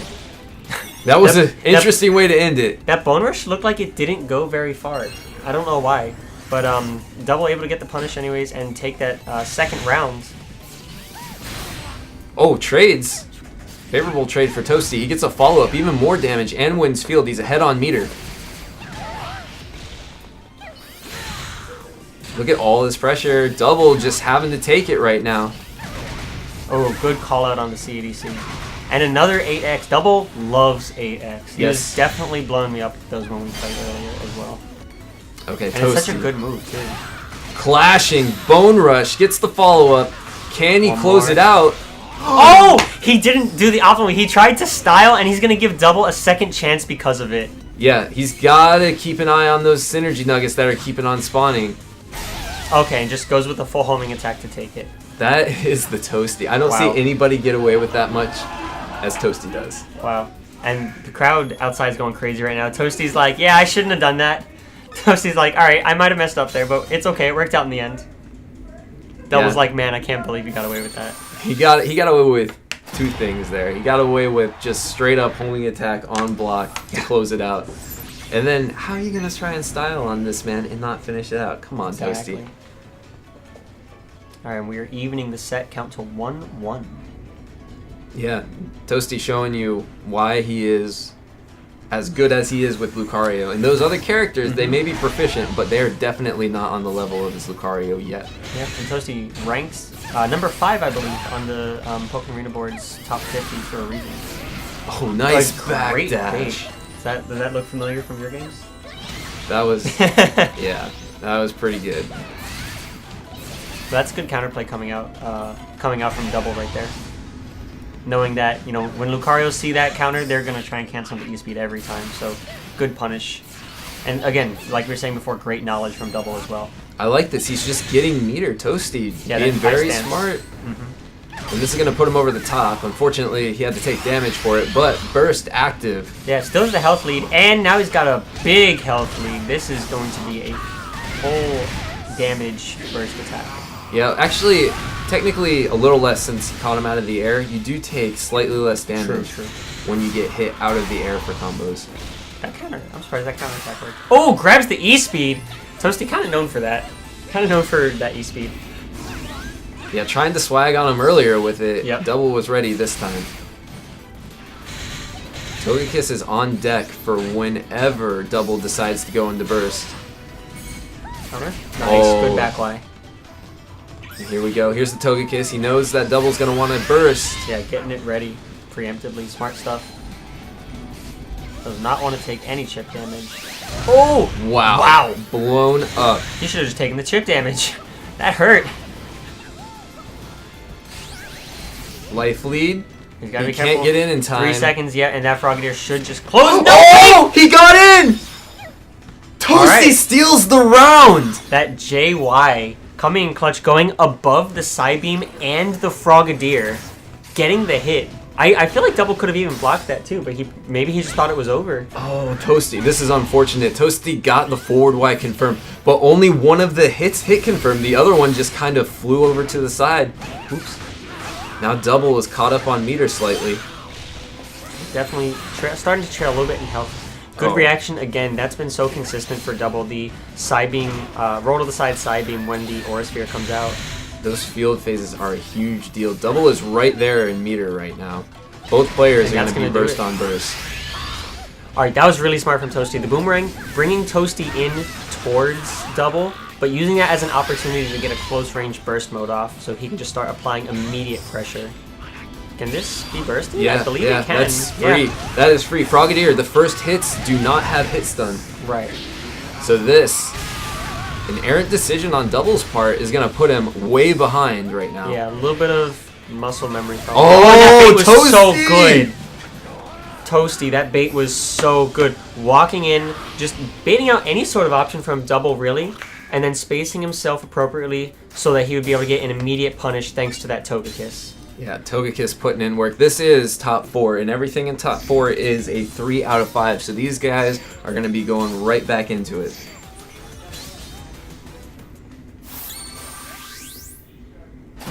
Alright, so let's see what adjustments we see from Double now, who is now down a game. Needs to take 2 more to advance to Grands. Toasty's sitting pretty. 1 game away from moving on. Alright, so what is Toasty looking for here? He needs to start winning these field phases because he is letting Double. Yeah, Double's taking all of these field phases. But Toasty's definitely making up for it in these dual phases just with how much damage he's getting. Not to mention, you know, Lucario burst mode is good. Oh yeah, definitely an excellent tool for Lucario and the switch to Emolga. Yeah, we see the Emolga switch. That's going to be really nice to slow down Toasty, kind of counteract that Togekiss a little bit, and wow, they both are just charging their stuff. Yeah, we got another Emolga immediately. I don't really agree with Toasty letting Double do that. I don't think, because now it's, yeah, look at the huge lead that Double has now thanks to that. He's going to get a grab. That's going to be another charge into Emolga. Yeah, and Double changing his play style a lot right now. Yeah, absolutely. And we were you know, wondering what kind of adaptations we wanted to see from Double, and we're seeing it right now. Good light screen just to get him off. There's the Togekiss. Can't Emolga that. Double? I'm sorry, I said Double when I wanted to say Emolga. Yeah, when he saw that CA, he should have just called Emolga immediately. There's really nothing you can do about that. Oh my god, got him in the corner. Probably going to burst here. Yep, that's good. He needed to get him to use the burst. That was insane. Yeah, that was a little green. Going to take some big damage and another speed debuff for it. 6 seconds left. The big fire spin is there. Psybeam just going to close out the round, though. Man, Toasty looking a little bit like Tholius versus me earlier. You remember that dash up side strike? I was just like, oh yeah, that's free. Toasty going for super hard reads, super risky options. Yeah, definitely not paying off for him. Alright, just going for the grab. Putting it back in field phase, but we've seen... Oh, this is a mix-up. We've seen Double be pretty consistent in these field phases. Toasty going to take this one, though. I'm liking the pressure. Toasty lets Double out. That Broom Ride being an excellent tool for Breakson. Yeah, just to get out of that corner. One of the few characters who can do that so reliably. You really have to call out the jump immediately if you want to stop that. Double went for an anti-air, but unfortunately it's going to get beaten by the JX. And that's plus. Oh, armor. Oh, this is a big combo. Ooh, FCC cancels. Oh, he got it. He guessed right, but whiffs. And Toasty takes the round for it. That was an excellent whiff punish. Toasty saw the opportunity, took it, cancels right into Force Palm, closes out the round. He is tied up. Okay, good extreme speed right there. Here we go. Has the wall pressure. Toasty's really not afraid just to use that move. Good grab. Keeping him in the corner now. Alright, he tried to call it out, but Double's gonna be able to boom right out again. Good anti-air. Alright, yeah. Corpse hop just to get him back in the corner. Oh, excellent. Toasty getting a ton of damage off that crit. Oh, that connected. He's on the wall. That's going to be a wall splat. 17 damage. Toasty is looking real good to take this set. He's got the Togekiss. He's moving fast. Double does not want to take any sort of mix-up. He's going to burst immediately. He's got Emolga on deck. Toasty also... Oh, that's actually going to connect. And that's it. Take it. Toasty sends Double to lower bracket, utilizing Togekiss again at the end of a round for a clutch situation. That was such phenomenal pressure from Toasty. And a lot of it was completely non-committal, you know?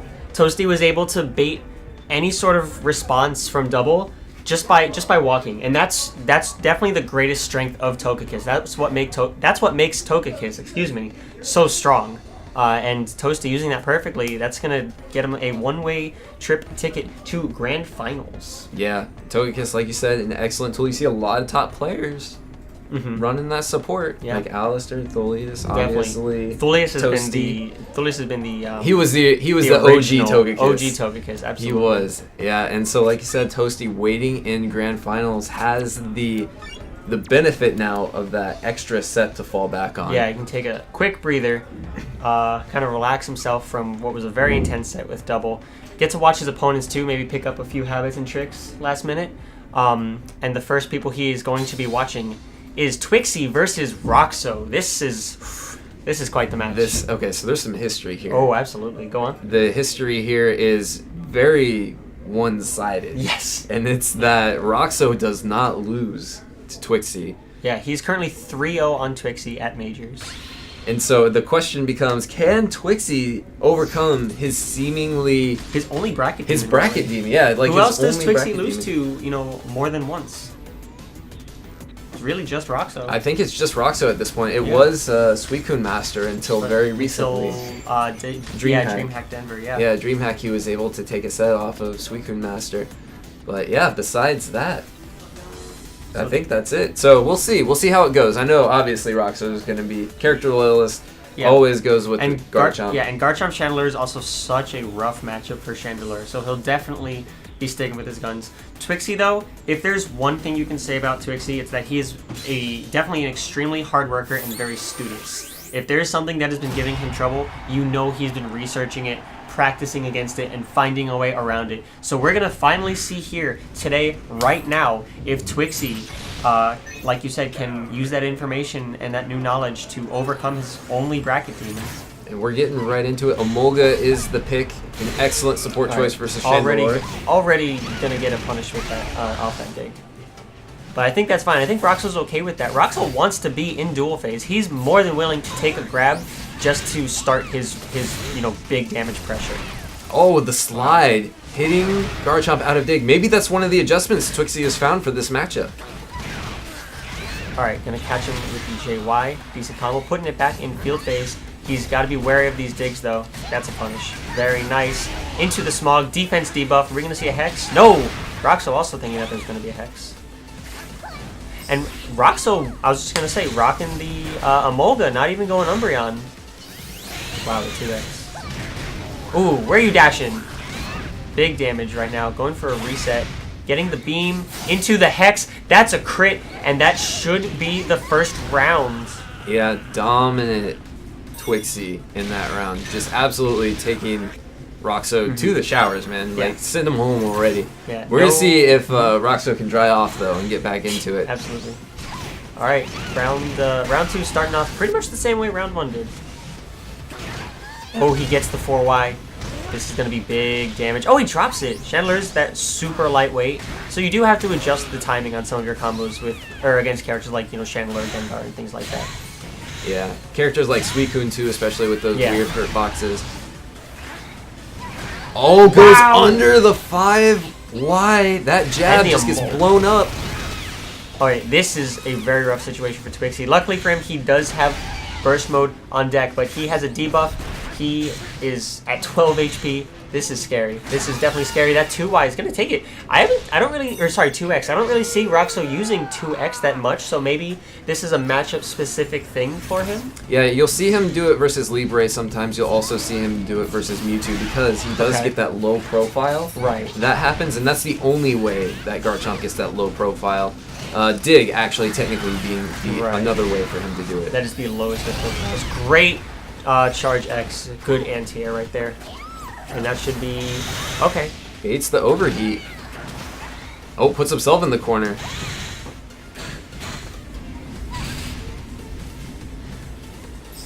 And you're not seeing Twixie go for jabs anymore. He is afraid of that sweep option. Woo! Dragon rushing his way in.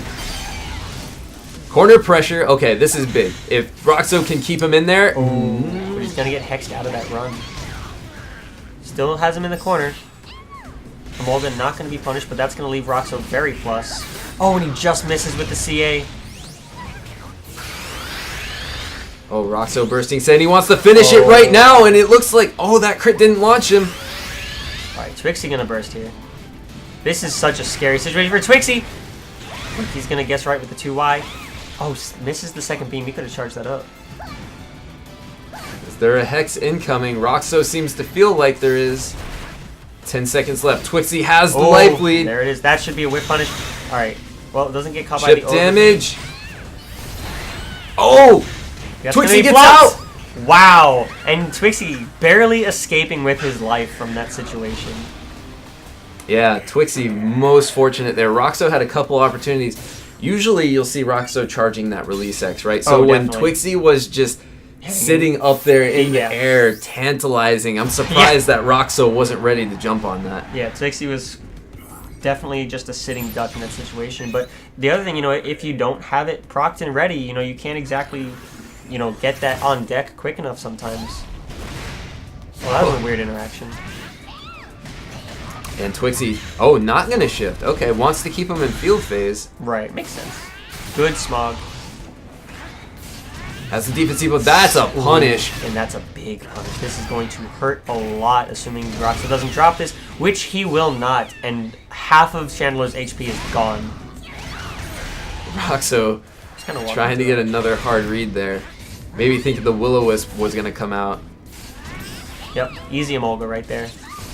Oh, just kidding. Emolga not going to connect because of the smog smoke, I guess? Yeah, the smog smoke denying the Emolga hits. And Roxo going to get a combo again. That's 2. He needs one more hit confirm, and this is effectively round. But Twixie going to call burst mode immediately. He does not want Roxo to have even the opportunity for that. Is this a punish? Yes, it is. That's going to be the round. Twixie staying alive. This looks like such a scary... Chandler's got to be running away this whole time. He's just being chased down. But Twixie managing to stay on top and, no pun intended, but in control. Yeah. As opposed to Roxo trying to finally take a lead in this set, but even in one of the games, he's been behind in every single game, both games so far. Opting for the guard break there, which is interesting because Twixie didn't exactly have that much meter yet. But either way, he's getting a ton of damage now, so that's definitely worth it then. Trades. Yeah. Neither of them taking much damage, but probably a good trade for Roxo overall. Oh, Roxo's in. Twixie fighting his way out. Gonna push Roxo full screen again. Hex range. Yep. He just went for it. That right there is definitely such a mind game also between these two players. Because when Twixie walks up to that Hex range, Twixie knows that his opponent knows that he's in Hex range. So a lot of times, he'll throw out a beam instead or opt for another option. So Roxo, maybe thinking Twixie would go for that, just opts to block. And Twixie being on top of that option goes for the Hex. That's a lot of layers right there, man. That is a lot of layers. The obvious option being the one that you never see coming. Definitely. Oh, this is going to be it. Wow, that JY coming in clutch for Roxo right there. Hitting him with that jump shot. Looking like pro basketball player. There we go. Got him again. Charge from JY is good, and I don't care what anyone else says. That is a good field projectile. Doesn't do much, but it does what it needs to. It does what it needs to. It solidified a round for Roxo. Exactly. Can't ask for much more than that. Dragon Rush trying to get in. Twixie, no fear though. Oh, good anti-air.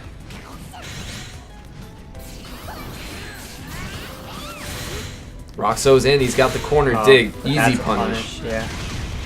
Not sure why Roxo committed to that. Possibly a misinput. And Roxo's way behind. He's not going to have burst. So he has to win this fair and square, basically. There's no advantage that he's going to have. Ooh, good anti-air, I'd say overall. Good trade for Twixie. That's going to be a whiff! Oh my god, Twixie not able to get the punish. Going to burst immediately to make up for that. And doesn't get the top either. Wow. Roxo getting a little lucky right there. But we take those. A little bit. And that's going to take it, though. Cannot JX me twice. Twixie up 2-0 on Roxo. Is this one of 2 out of 3 or is this 3 out of 5 still? All of top 4 should be 3 out of 5. Okay, so these guys should be going at it one more time here. Or 4 more times. 3 more times. Oh, you You're not wrong. You're not wrong. We could see the reverse 3-0. Roxo feeling like he needs to make an adjustment. Thinking about his support. Yeah, might be going back to the tried and true Umbreon. But this Twixie, for having such a less than favorable, I'll say, record against Roxo, he is putting on a clinic on how to do this matchup as Chandelure. Yeah, doing really well. I mean, on paper, you look at the health pools, you see 510 versus 660. Yeah, you already think like, oh, that 150 health difference, yep. like that's a whole combo in and of itself, and that's like half of a Garchomp combo, even, right? Not even. So it's just like on paper, you're like, man, can we really overcome this? I mean, but Twixie making it work, winning neutral seemingly over and over again. Yeah, Roxo, I mean, I feel like a lot of the times he commits to... He makes some unnecessary commitments. And when they work, they pay off enormous, like we're seeing right here. But when they don't work, Twixie's, getting a lot of mileage off of that. All right, here we go. Roxo's got the corner. Great anti-air. Twixie's 8Ys are so good. That's something no other Chandelure in the world does as well as Twixie's. His 8Ys are TAS level. Great overheat right there. Twixie going to take some damage too because it's just red armor, but definitely a good trade for him. That did a ton of damage to Roxo. Also, we're seeing the Emolga still. Oh wow. Very fortunate. Dragon rushes his way in, just slightly misspaced. Roxo's jumping so much, but Twixie is anti-airing him consistently. That's going to be the round for Twixie. And Twixie is one round away from finally conquering his bracket demon. Roxo the Savage being tamed right now. Good JY. Alright, I like that. Cutting it a little short. Catching Twixie, trying to dash out.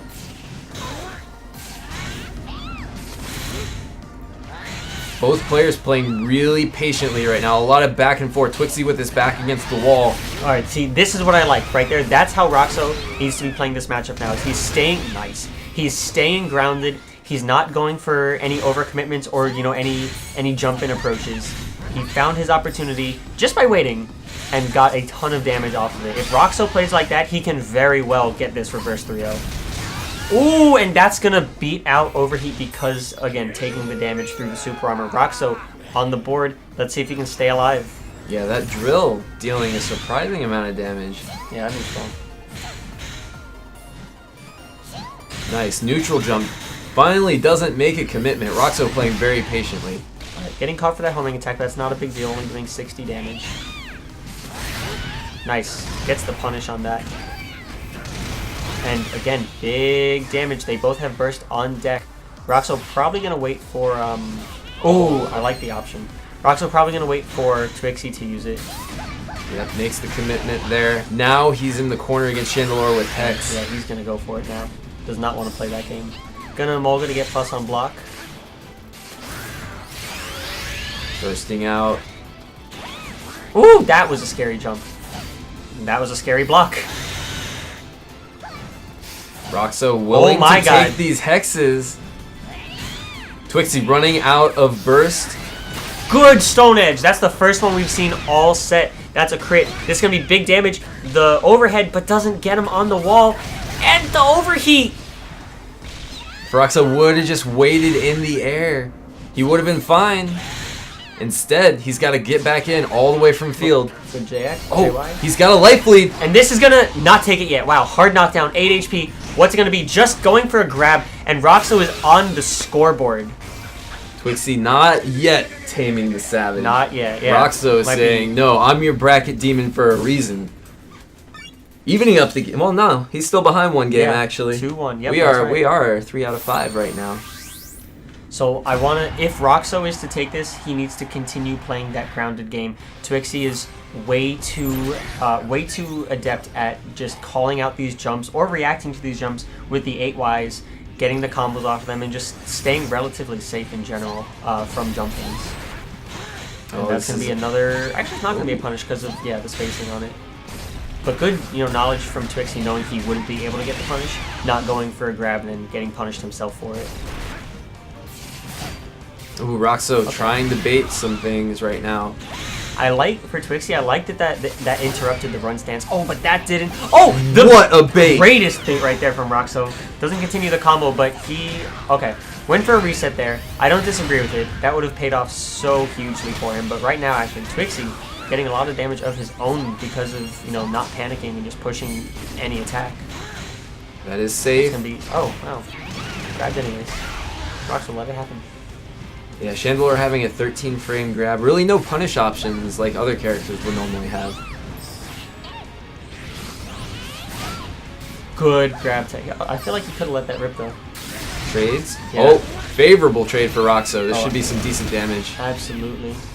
Alright, wasn't that great damage, but the fact that he got the damage and he has, you know, full control of this round right now is more important. But Twixie gonna get in with that 6x. Just tries to overheat on Wake Up. I don't know how I feel about that, but ooh, that could have been scary.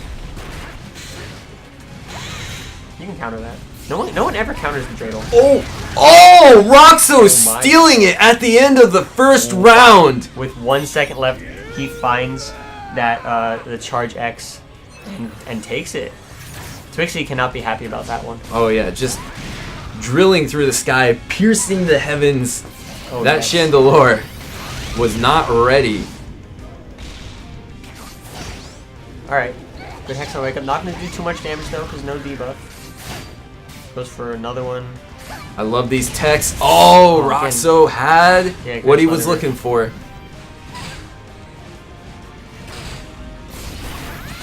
Nice. Yep, that's definitely going to punish Chandler's CA. It's definitely not one of the better CAs in the game. Ooh, drops it, but he's got Chandler in the corner, so that's not bad. He's pretty close to getting his own burst mode as well. He's got a Mulga, exactly. Gonna be plus. Oh, and big punish on that counterattack dash cancel. And this is a full combo because Twixie reset his own phase shift points by bursting. Oops. Big damage there, maybe backfiring on him a little bit. And definitely good stuff from Roxo going for the full combo, not going for a reset, because you don't really want to do that against an opponent in burst mode. Good punish right there from Twixie. Alright, yeah, just going to jump over that Hex. I like it. Now this is a scary situation. Twixie will have access to his lights because of the Victini, but... Oh, he can burst that! Oh! He just chooses not to, instead just going for the dive kick burst, and we're evening it up now. We are 2-2. Roxo bringing it all the way back. Suddenly, out of nowhere, Roxo, with his tournament life on the line. Yeah, kicking it into high gear. Kicking it into Garchomp mode, man. Yeah. Mega Garchomp mode. Look at his chin. That man's the Crimson Chin, really. He has quite the chin.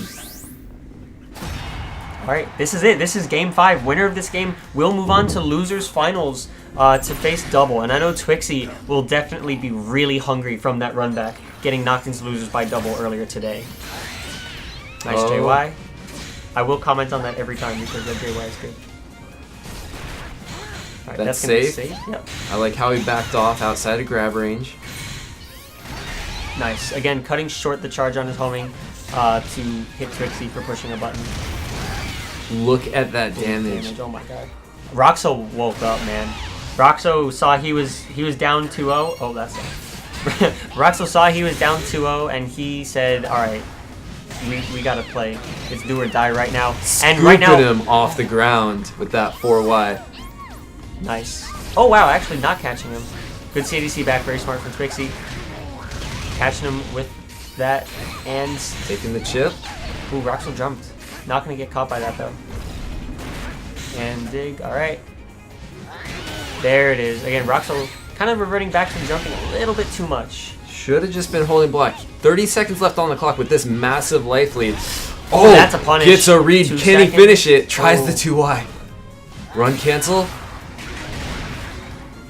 Again, all this jumping is not doing Roxo any favors. Just like that, we have a very even game. It's going to come down to the last mix-up, and Twixie is going to take it with a 5Y. Brings it all the way back with the help of Victini. Shoutouts to that little mythic Pokemon. Giving Twixie the crit bonuses he needs to close out that round.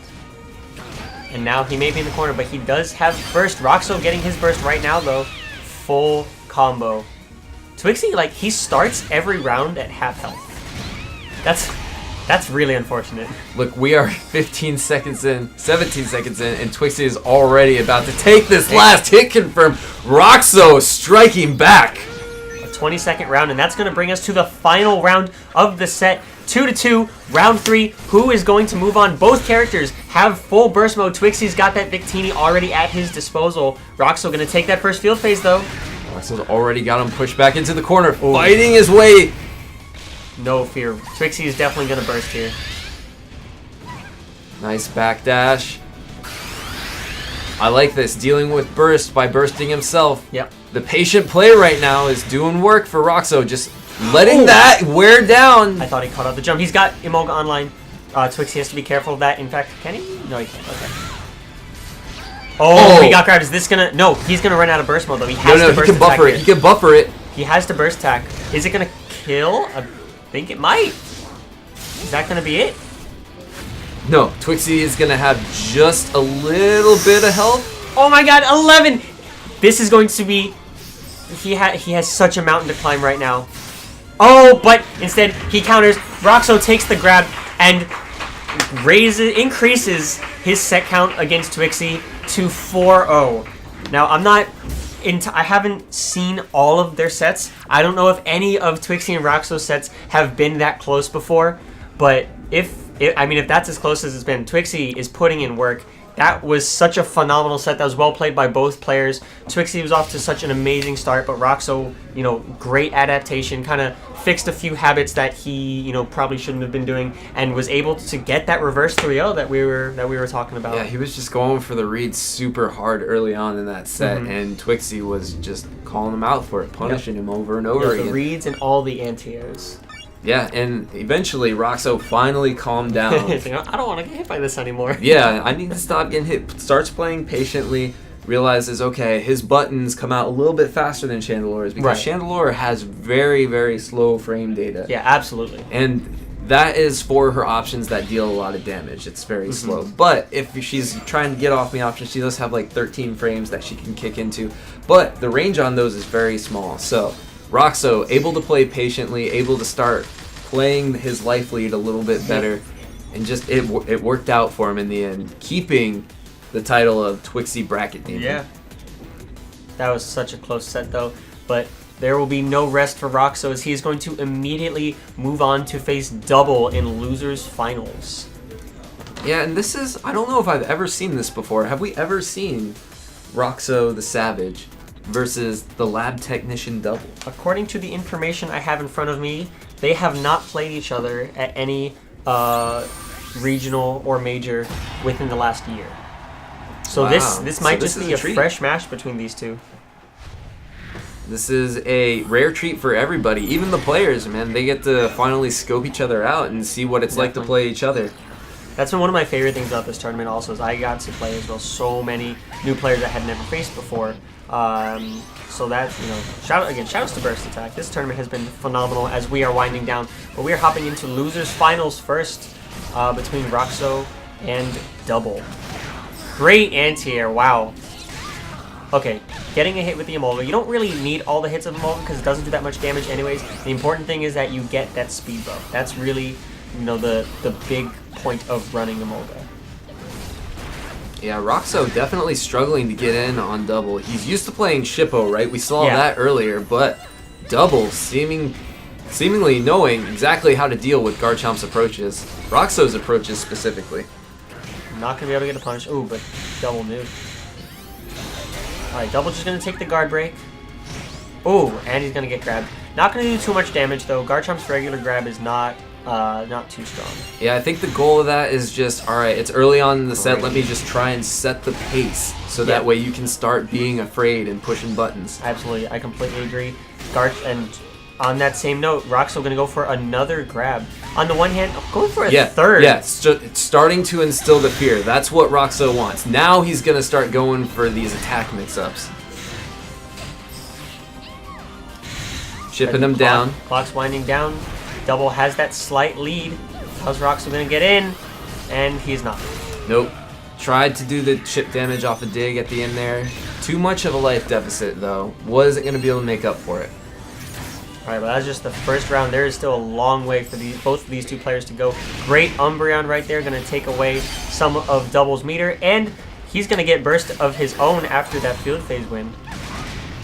Oh, we got some FCCs in the house. Good damage. Yeah, pushing Garchomp full screen, trying to make Roxo work in order to get some of this damage that he's able to do to these zoners. Dig has been putting in so much work for Roxo this game so far. Good patience. Oh, the backdash! That's gonna... Oh, he's going for a reset instead of going straight into burst. This will probably lead to death. Oh, no, he drops it. This is... Oh, no, he caught it! Oh, all right. Roxo knows his character. All right. He definitely fooled both of us. Yeah, don't listen to us, guys. I thought that was a drop as well. But that's going to take the second round for Roxo. And we're going to round 3 in game 1. Already, both of these players just throwing everything they have at each other. All right, Roxo with the Umbreon fully charged. Maybe breaks in a little more literally than Garchomp. Oh, breaks an early burst. Okay, let's see what Double's going to do with this. Working on the chip damage. Yep, you cannot underestimate how much chip breaks is able to do in burst mode. And that's really the... Oh, and the guard break. Nice. Into burst. This should scale quite a bit. A fair amount. Still going to be a nice little chunk of damage. Omolga is back online. And now we're back in field phase.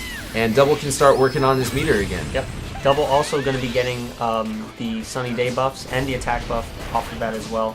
Definitely one of the best parts of connecting with the burst attack is just that free Sunny Day that you get and enhanced Sunny Day. Alright, we got a slow Garchomp right now, which is why we're seeing so many projectiles. Ooh. But that back... Why? I'm not sure what button that is. Yeah, that's Sandstorm. Oh, here we go. Sand Tomb. Okay. Going for the hard knockdown. Good anti-air again from Double. Double just knowing the timing to throw these anti-airs out to deny Roxo these damaging combos that he's looking for. And also good block on the Umbreon. Probably seeing that one coming. Nice. That's going to trade. Not going to trade. I thought he attacked. Yeah, I thought he was trying to run cancel that. I thought he was going to be able to jump over Emolga, just a little too slow on the button press. Alright, JY just beating out that projectile. Oh, calling out the jump. Taking the guard break. I like it. He's got a nice health lead. There's only 5 seconds left. There's 3, enough time. 2. Oh, and that's it. My God. Garchomp. Wow. Garchomp. Garchomp damage is nothing to sneeze at. You do not want to be in the corner versus this character. And it's very quick damage too. You know, it's not like Pikachu Libre who, you know, he can get a pretty high damaging combo, but it takes a pretty long time. Garchomp just gets that immediately. Yeah, just one small confirm into that Dragon Drill and suddenly your health is just disintegrated. You brought it back with 5 seconds left. And that's game 1 right there. Alright, the Boomerang working out, getting the grab, Double saying, get back into field phase, I'm not done with you there. Yeah, I feel like Breakson definitely wants to be in field phase as much as possible in this matchup. Golf swing. Double, sorry, I was going to say Double really likes that golf swing in field phase, especially close up. That is something I noticed about his play. Ooh, can't anti-air that. Yeah, not when he's underground. Roxo getting huge damage, evening up the life. Gonna be plus Boomerang. So the Boomerang, me and Kuki were talking about this before when Roxo was playing Shippo. The Boomerang in field there, not necessarily the best idea because you are literally just bringing Garchomp closer to you, and that's where he wants to be. That was a really nice confirm from Double right there, though. And that's going to take the rounds. Yeah, Roxo getting impatient there at the end, trying to force his way into basically that wall that Breakson had set up. Yeah. And that, yeah, Roxo can definitely get very... I guess impatience is not that bad of a word for this. Because when he's being pushed out, he pushes back in twice as hard. Alright, here we go. That golf swing again, doing work for... Oh, this should be a punish. Emolga gonna catch. I like it into... Oh, just keeping it in field. I like it. I definitely like it. Yeah, Double is definitely figuring out that he does not want to be out of this phase versus this character. That's going to be safe. Oh, gets hit by the homing, though. And now he's in the corner. Oh, but just 8X is out immediately. All right. Ooh, that was really good. Roxo, look at this tech that this man is implementing. So many run cancels so fast. Still has the corner. And that fake out was so good from Roxo as well. Just charging the grab just enough for Double to react to it before he canceled it into an attack. Smart stuff, and that's going to kill. That is it. You get hit by a crit Dragon Rush, and you are done. And that counts as a crit because Garchomp in burst mode. Yes, Garchomp in burst mode, all of his specials always crit, unless he has the Umbreon debuff. Do they get the boosted damage because of the crit as well, or just the effects of a crit? You know what? It could be the damage boost, but you get damage boost anyways from being in burst, so it's hard to tell unless you've actually specifically labbed it. Right. Something to ask Roxo later, I guess. But anyways, Roxo off to a great start here in round 3. Double gonna burst. Wow, tried to call out an early jump. Good patience. There's that 8x. Yep, Fire Pillar set up. Look at all of that chip. Good side beam, keeping him safe from the... that's it. Roxo stealing that. Yep, got it. Did not drop the combo. Taking game 3? I believe that was 2, right? Game 2. Yeah, that was game number 2. So Roxo's up 2-0 on Double right now. Yes. And Double, it's not like Double's way out of this. We just saw last hit situation last round. All these games have definitely been super close. And that's the thing, right? The score sheets don't always tell the whole story, right? You see, okay, all right, this guy got 3-0. This was 3-2, right? But it could still be completely one-sided or not one-sided at all. You just never know, which is why we're watching what we're watching right now. Yeah. You got to play the sets. You can't just look at the score sheets.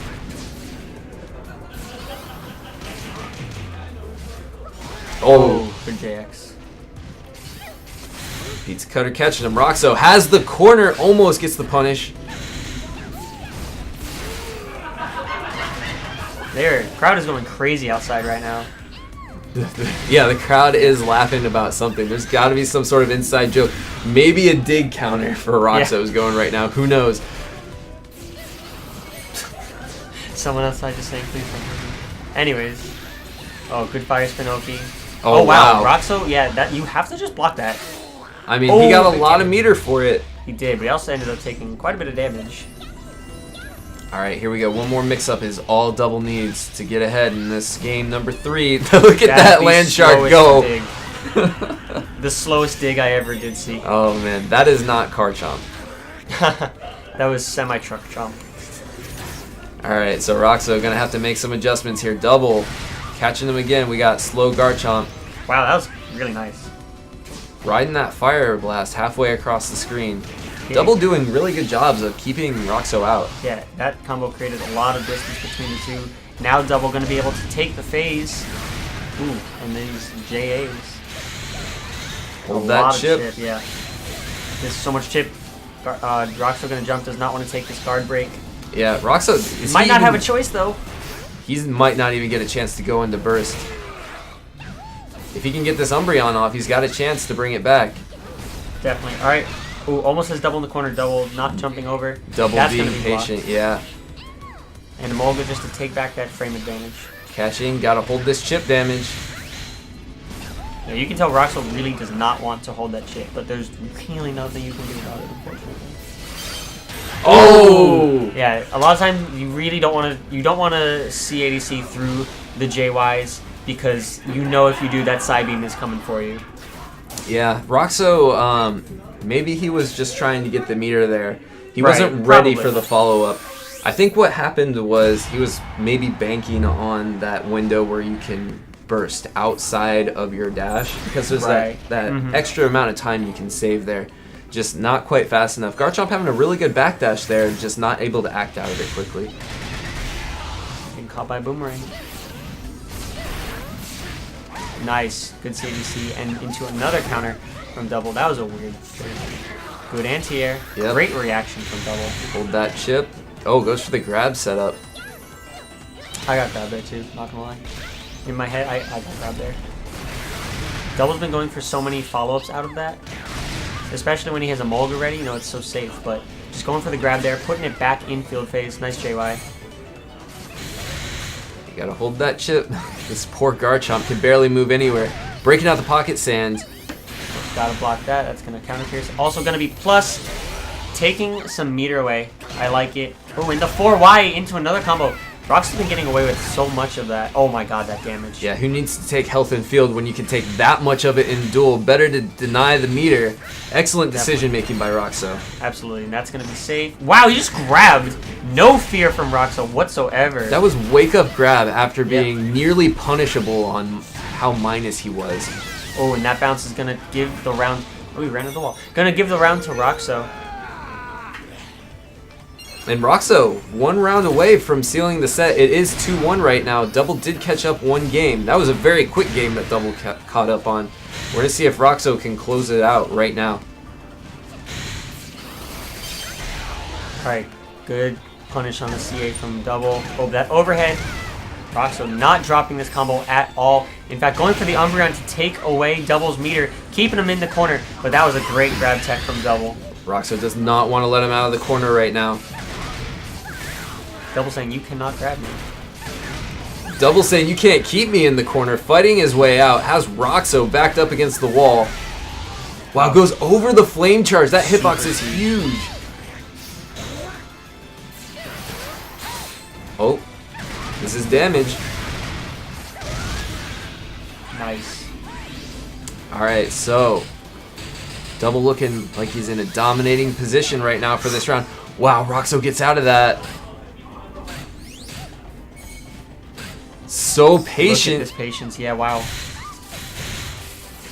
Oh, but then commits to the homing. Not going to die just yet, though. Oh, wow. The anti-air. Overblast. This is the mix-up he needs. Oh, and he got it. Can he confirm into the finish? That's it.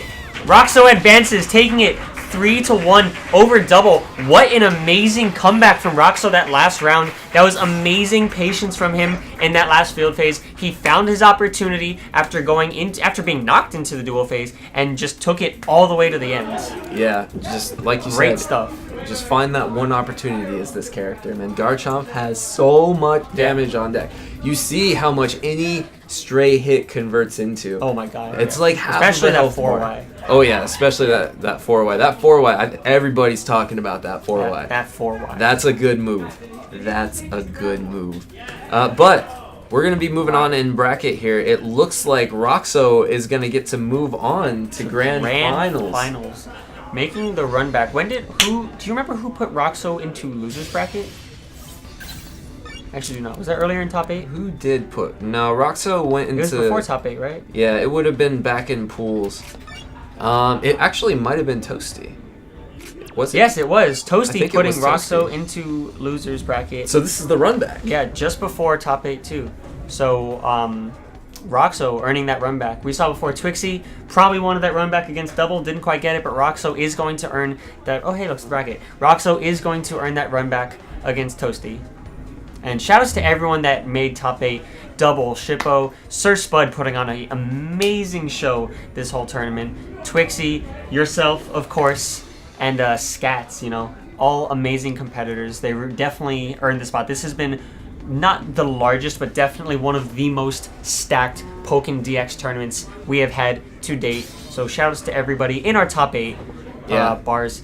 And we are going to hop into Grand Finals right now. Toasty in winner's side, Roxo in loser's side, looking for that run back, looking for that reset, looking to take it. Let's see what character. I didn't see what. Well, Roxo obviously going to be using Garchomp and picking Miss Magius as his support and Ninetales. I do like that option. It gives you setups to win field phase and do shield break setups, so that way you can deny burst. Lucario obviously has a very strong burst.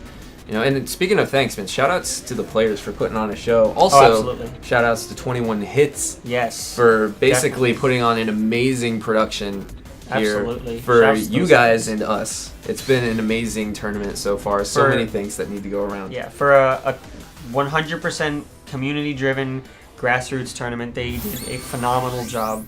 The quality of this tournament has been, you know, on par with any, you know, major sponsored tournament that I have been to. So great job to all those guys. And without further ado, let's get into it. We're seeing the Sceptile coming out from Toasty. Sceptile Garchomp. This is a matchup that I personally see all the time, having Bim and Goon in my region playing a lot. Roxo, probably a cut above Goon, to be honest. Goon, we'll not go there, but Toasty breaking out the Sceptile. I don't know if he used Sceptile early in winner's bracket. I feel like if not, if you won with something in winner's bracket, why not do it again? But this matchup probably even at this point, which is what I was getting at before. Bim and Goon both talking about this matchup with me a lot. Look at this great tech punish that right Roxo's there. been implementing, man. He was able to get under Emolga, using Dig to its full purpose, its full potential right there, and then gets a huge hit confirm right here. Has Toasty's Sceptile backed against the wall. Here we go, Miss Magius setups. Nice block. Oh, able to jump out. That's the kind of setup we were talking about there. But Toasty, just enough time with just enough of a gap to get out of that situation. Tries to grab him, but Roxo is a hard man to grab in field phase. Oh, absolutely. So Roxo opting for Ninetales this time around. I guess he's using standard support, or standard cheer skill rather. But what's going to be really interesting is how he uses it. Because you can use Ninetales defensively, just put a wall in front of you and your opponent. You can also definitely use it offensively. Roxo and Garchomp in general has such a strong corner pressure game. I wouldn't be surprised just to see him stick Ninetales right in front of Toasty in the corner, not let him do anything, just apply a lot of free pressure from there. Oh, Toasty luring Roxo into the corner and then switches it on him. Now Roxo's got to fight his way through this. Ooh, good Emolga. The meaty Toxic. Yeah, 8Y is so good as an ultimate. Alright, no longer having trouble grabbing him. That's 2 grabs in a row in field phase that Toasty got on Roxo. And the lingering hitbox of 8Y is going to take the rounds for him. We're going to round number 3. Alright, Miss Magius is going to be on deck. Both players, full sticks of butter, full supports. Toasty went in the opening field phase. And now we see the Fennekin from Toasty, which definitely makes sense. You don't want to deal with corner pressure. Oh, he's going to call it early. Oh, not going to get punished. I wasn't sure if Roxo had something up his sleeve for that. That was a really nice release X, though. That was a great reaction by Roxo. Look at these.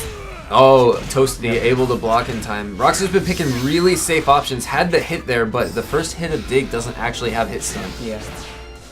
Great reaction again by Toasty, denying the Miss Magius. You think that was a punish? Yes. It was kind of late. It was definitely late, but that was definitely Still a punish. Good knowledge right there from Toasty. His Sceptile putting in work right now. Roxo needing to get in here. All Toasty needs is one more mix up. Ooh!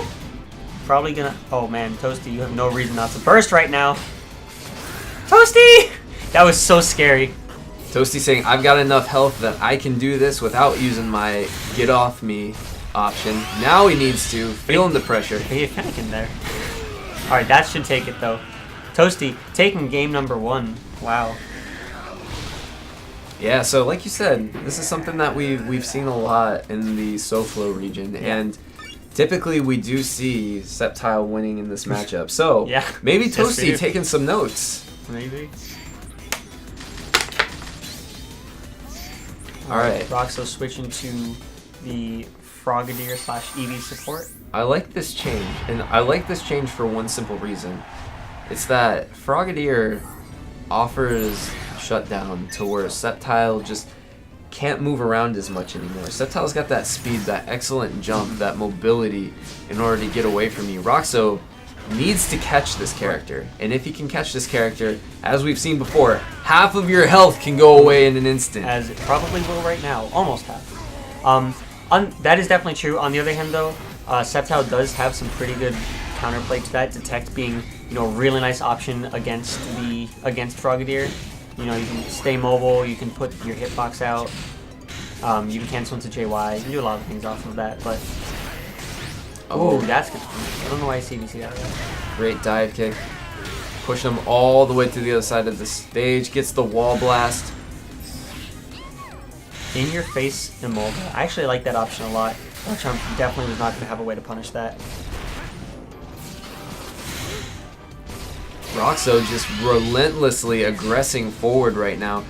Now backing off, doesn't want to deal with the burst, has to take that Tipper Leaf Blade into Dragon Breath. Toasty threw everything onto the field. And that's so hard to avoid too. Once those traps are out. Oh, it just goes for another grab. Wow. And that's gonna do it. Mega Sceptile's grab does so much damage. And that was a round 1 Mega Sceptile. Yeah. Toasty doing an excellent job at winning these field phases in order to gain all of that meter necessary in order to do that. You can see the detect. Oh, he got caught out of hand. He probably jumped, saw the Frogadier, wanted to shield, so he pushed R, and that gave him the hang. That's my analysis of it right there. Ooh, grabbing him out of the CADC. Okay. Taking yet another field phase, like you said. Toasty is definitely winning a lot of these. Wow, able to armor through. Big damage so far. Can he get more on this field phase? That's going to be a punish. No Fennekin. That's really good management from Toasty, saving it for a rainy day. And now that's what this is. Good punish. Garchomp not able to block in time after that. Ooh! That JY just poked him. Nice, I like it. Catching Roxo not blocking a lot, too. Here we go. Here's that Frogadier. Traps are out, though. Sceptile easily dealing with that frog.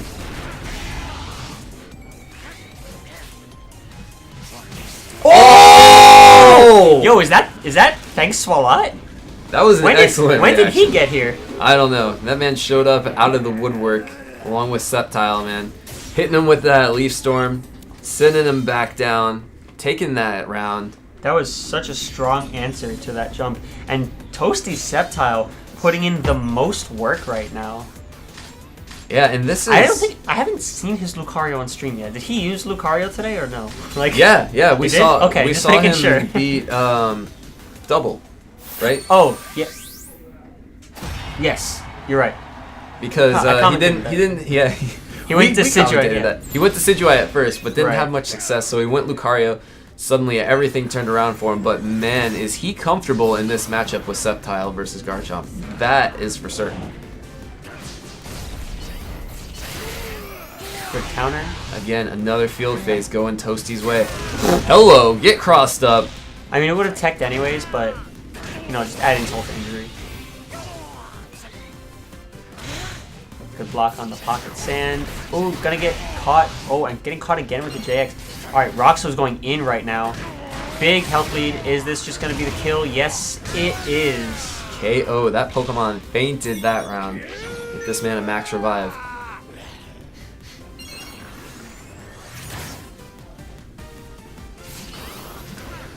Alright, patient play. Okay, that's cool. And the sand.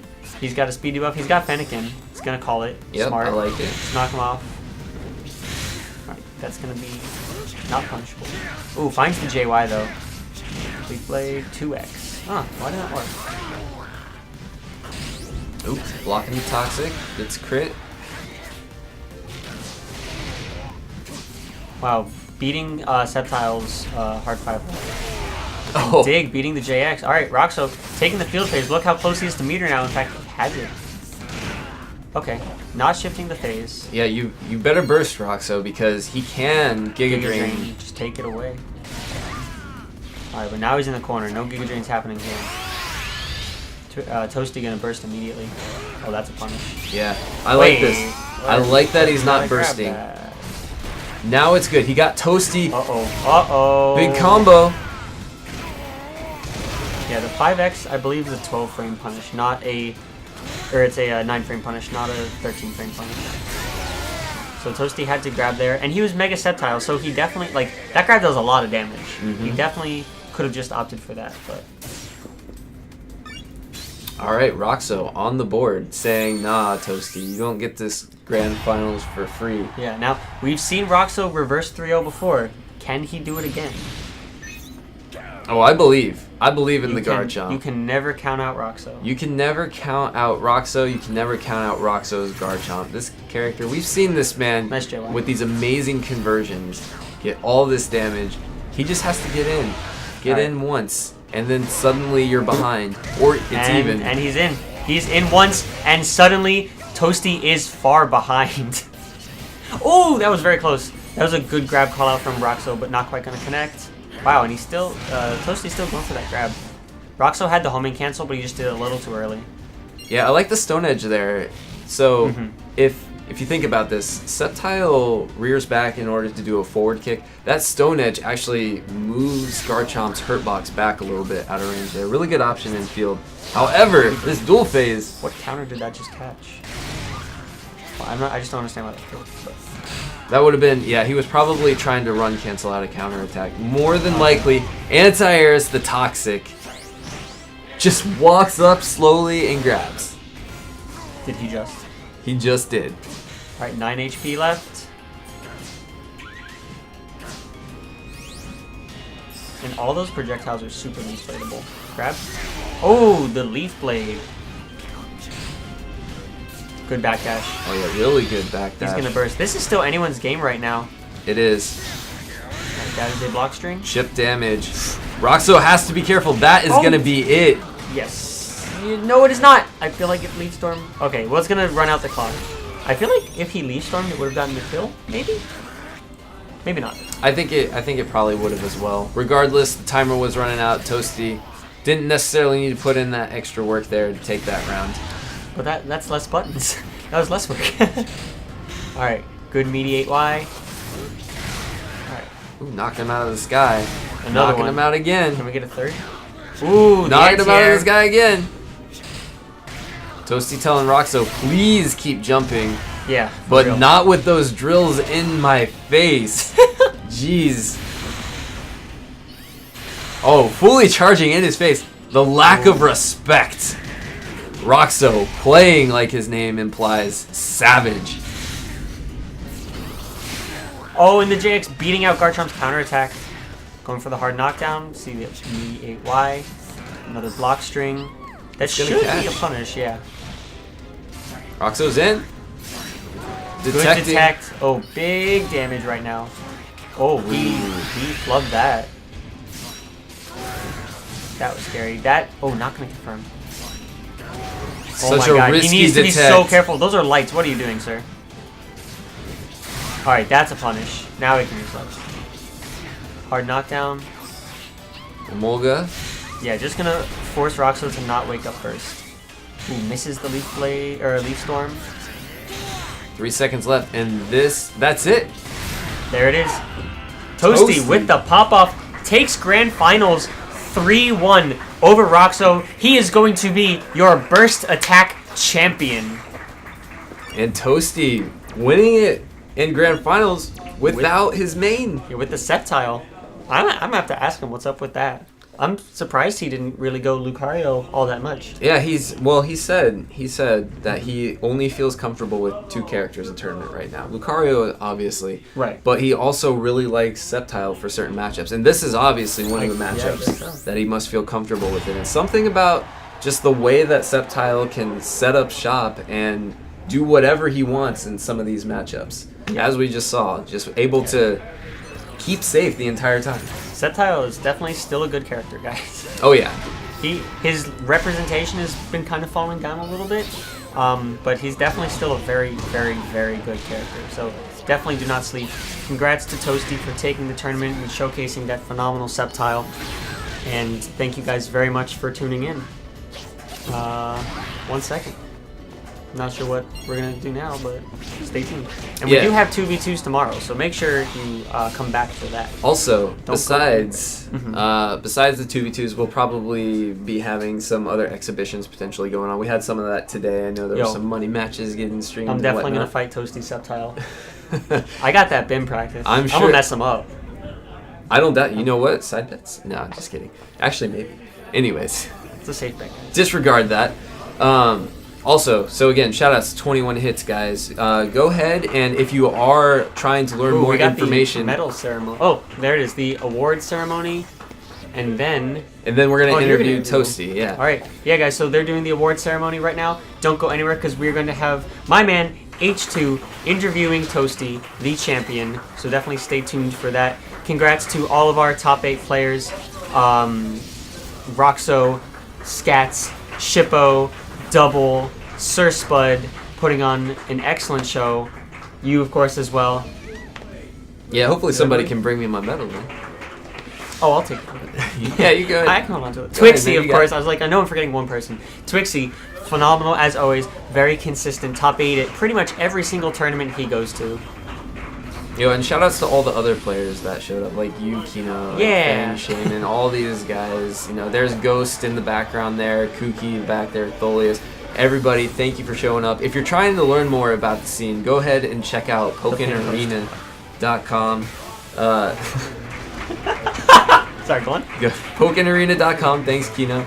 And then, of course, we also have presences on the Discord. Oh yeah, we have a lot of Discords. We have a lot of character Discords, man. There's a lot of characters in this game. Lot to lab. And then, of course, we are also fairly active on the subreddit as well, r/Pokkén Games. So go ahead and check those out. Also, for all of your Twitter Pokkén needs, first place Toasty. There we go. Congrats. For all of your Twitter Pokkén needs, make sure you follow Burnside. That man always has the most up-to-date news. Shout-outs to Burnside. And anybody else that you can think of. Like, there's just so many people that we can point to for keeping you guys in the loop for what's going on. Follow me. Yeah. Follow Kino. Kino, what's your Twitter? You can see me at... Oh, that door's locked. You can follow me at Elevate Kino, and of course, make sure you follow H2 at H2 Who Are You? And guys, I'm going to hop off the mic. It has been a pleasure. I've definitely enjoyed our time commentating together. Have we commentated together before? I don't know. This might be our first major where we've done it. Yeah, I think we might have had a little bit of time like at Smash Conference. Yeah, I think so. Awesome. Well, it's been a pleasure. Thank you very much. I will see all of you guys later, and oh, hey, look, it's your medal. Oh, Toasty. Okay. The champ. He's Toasty is crowning me right now. I appreciate this grand tournament champion. All right, I'm gonna get up, guys. Thank you for this honor. Oh, look, I'm Toasty. I'm gonna let Toasty hop on. I'll see y'all later. Peace. All right, sit down. Sit down. Toasty, grand champion of this tournament, without even getting reset. Right? You won in winners. And you won in a dominating fashion there at the end versus Rock. So take me through a little bit your tournament run here, because you were switching back and forth between Sceptile and Lucario a lot. You even tried the Decidueye a little bit. Let's start with double. Like, that was pretty recent. You went Decidueye. Why? Why did you think that would work? Because I kind of wanted to show off, because there's no Decidueye here in this bracket. So I was just like, let's show off my owl. Did not go so well. It did not go so well. So I immediately went back to the dog. I was like, couldn't mess around with double. No, bird was not the word in this case. Your dog definitely put in work, though. Thank you. And then, of course, the Sceptile versus Roxoman. So what have you seen in the past that made you say, you know what? When I see Garchomp, we're going Sceptile. Well, like, back in Texas, there's a Garchomp named Just Jared. And I always play that matchup with Sceptile, and that's like super hard for Garchomp just to get in on Sceptile. So I was just like, you know what? I have a set to give. Let's go with the Sceptile. Because like I met Roxo in winners before with my Lucario. It was tight. So I decided, what? I had to show my Lizard off some more. You did an excellent job showing them off, man. You dominated with that matchup. So definitely something to keep in mind going forward. So I gotta ask, who's your teammate for tomorrow? I'm not sure if I can make it actually, but it's Alistair. All right, you're gonna bail on Alistair, the man who's hosting my flight's at 5. Oh, okay. So it's just all right. if I can, I will. But if I can't, then I don't want to hold it to Alistair to that is stay with me. That is a very valid excuse. You cannot miss your airplane. Can't be like Twixie, who just barely shows up last second. Fortunately, that man had a first round bye. The luck on that guy's side. Do you have any shout outs, like anybody that you want to shout out or say hi to? To Kino! Shout out to Kino. Fang did an awesome job. I don't know if he took his nap, but he's deprived of stuff.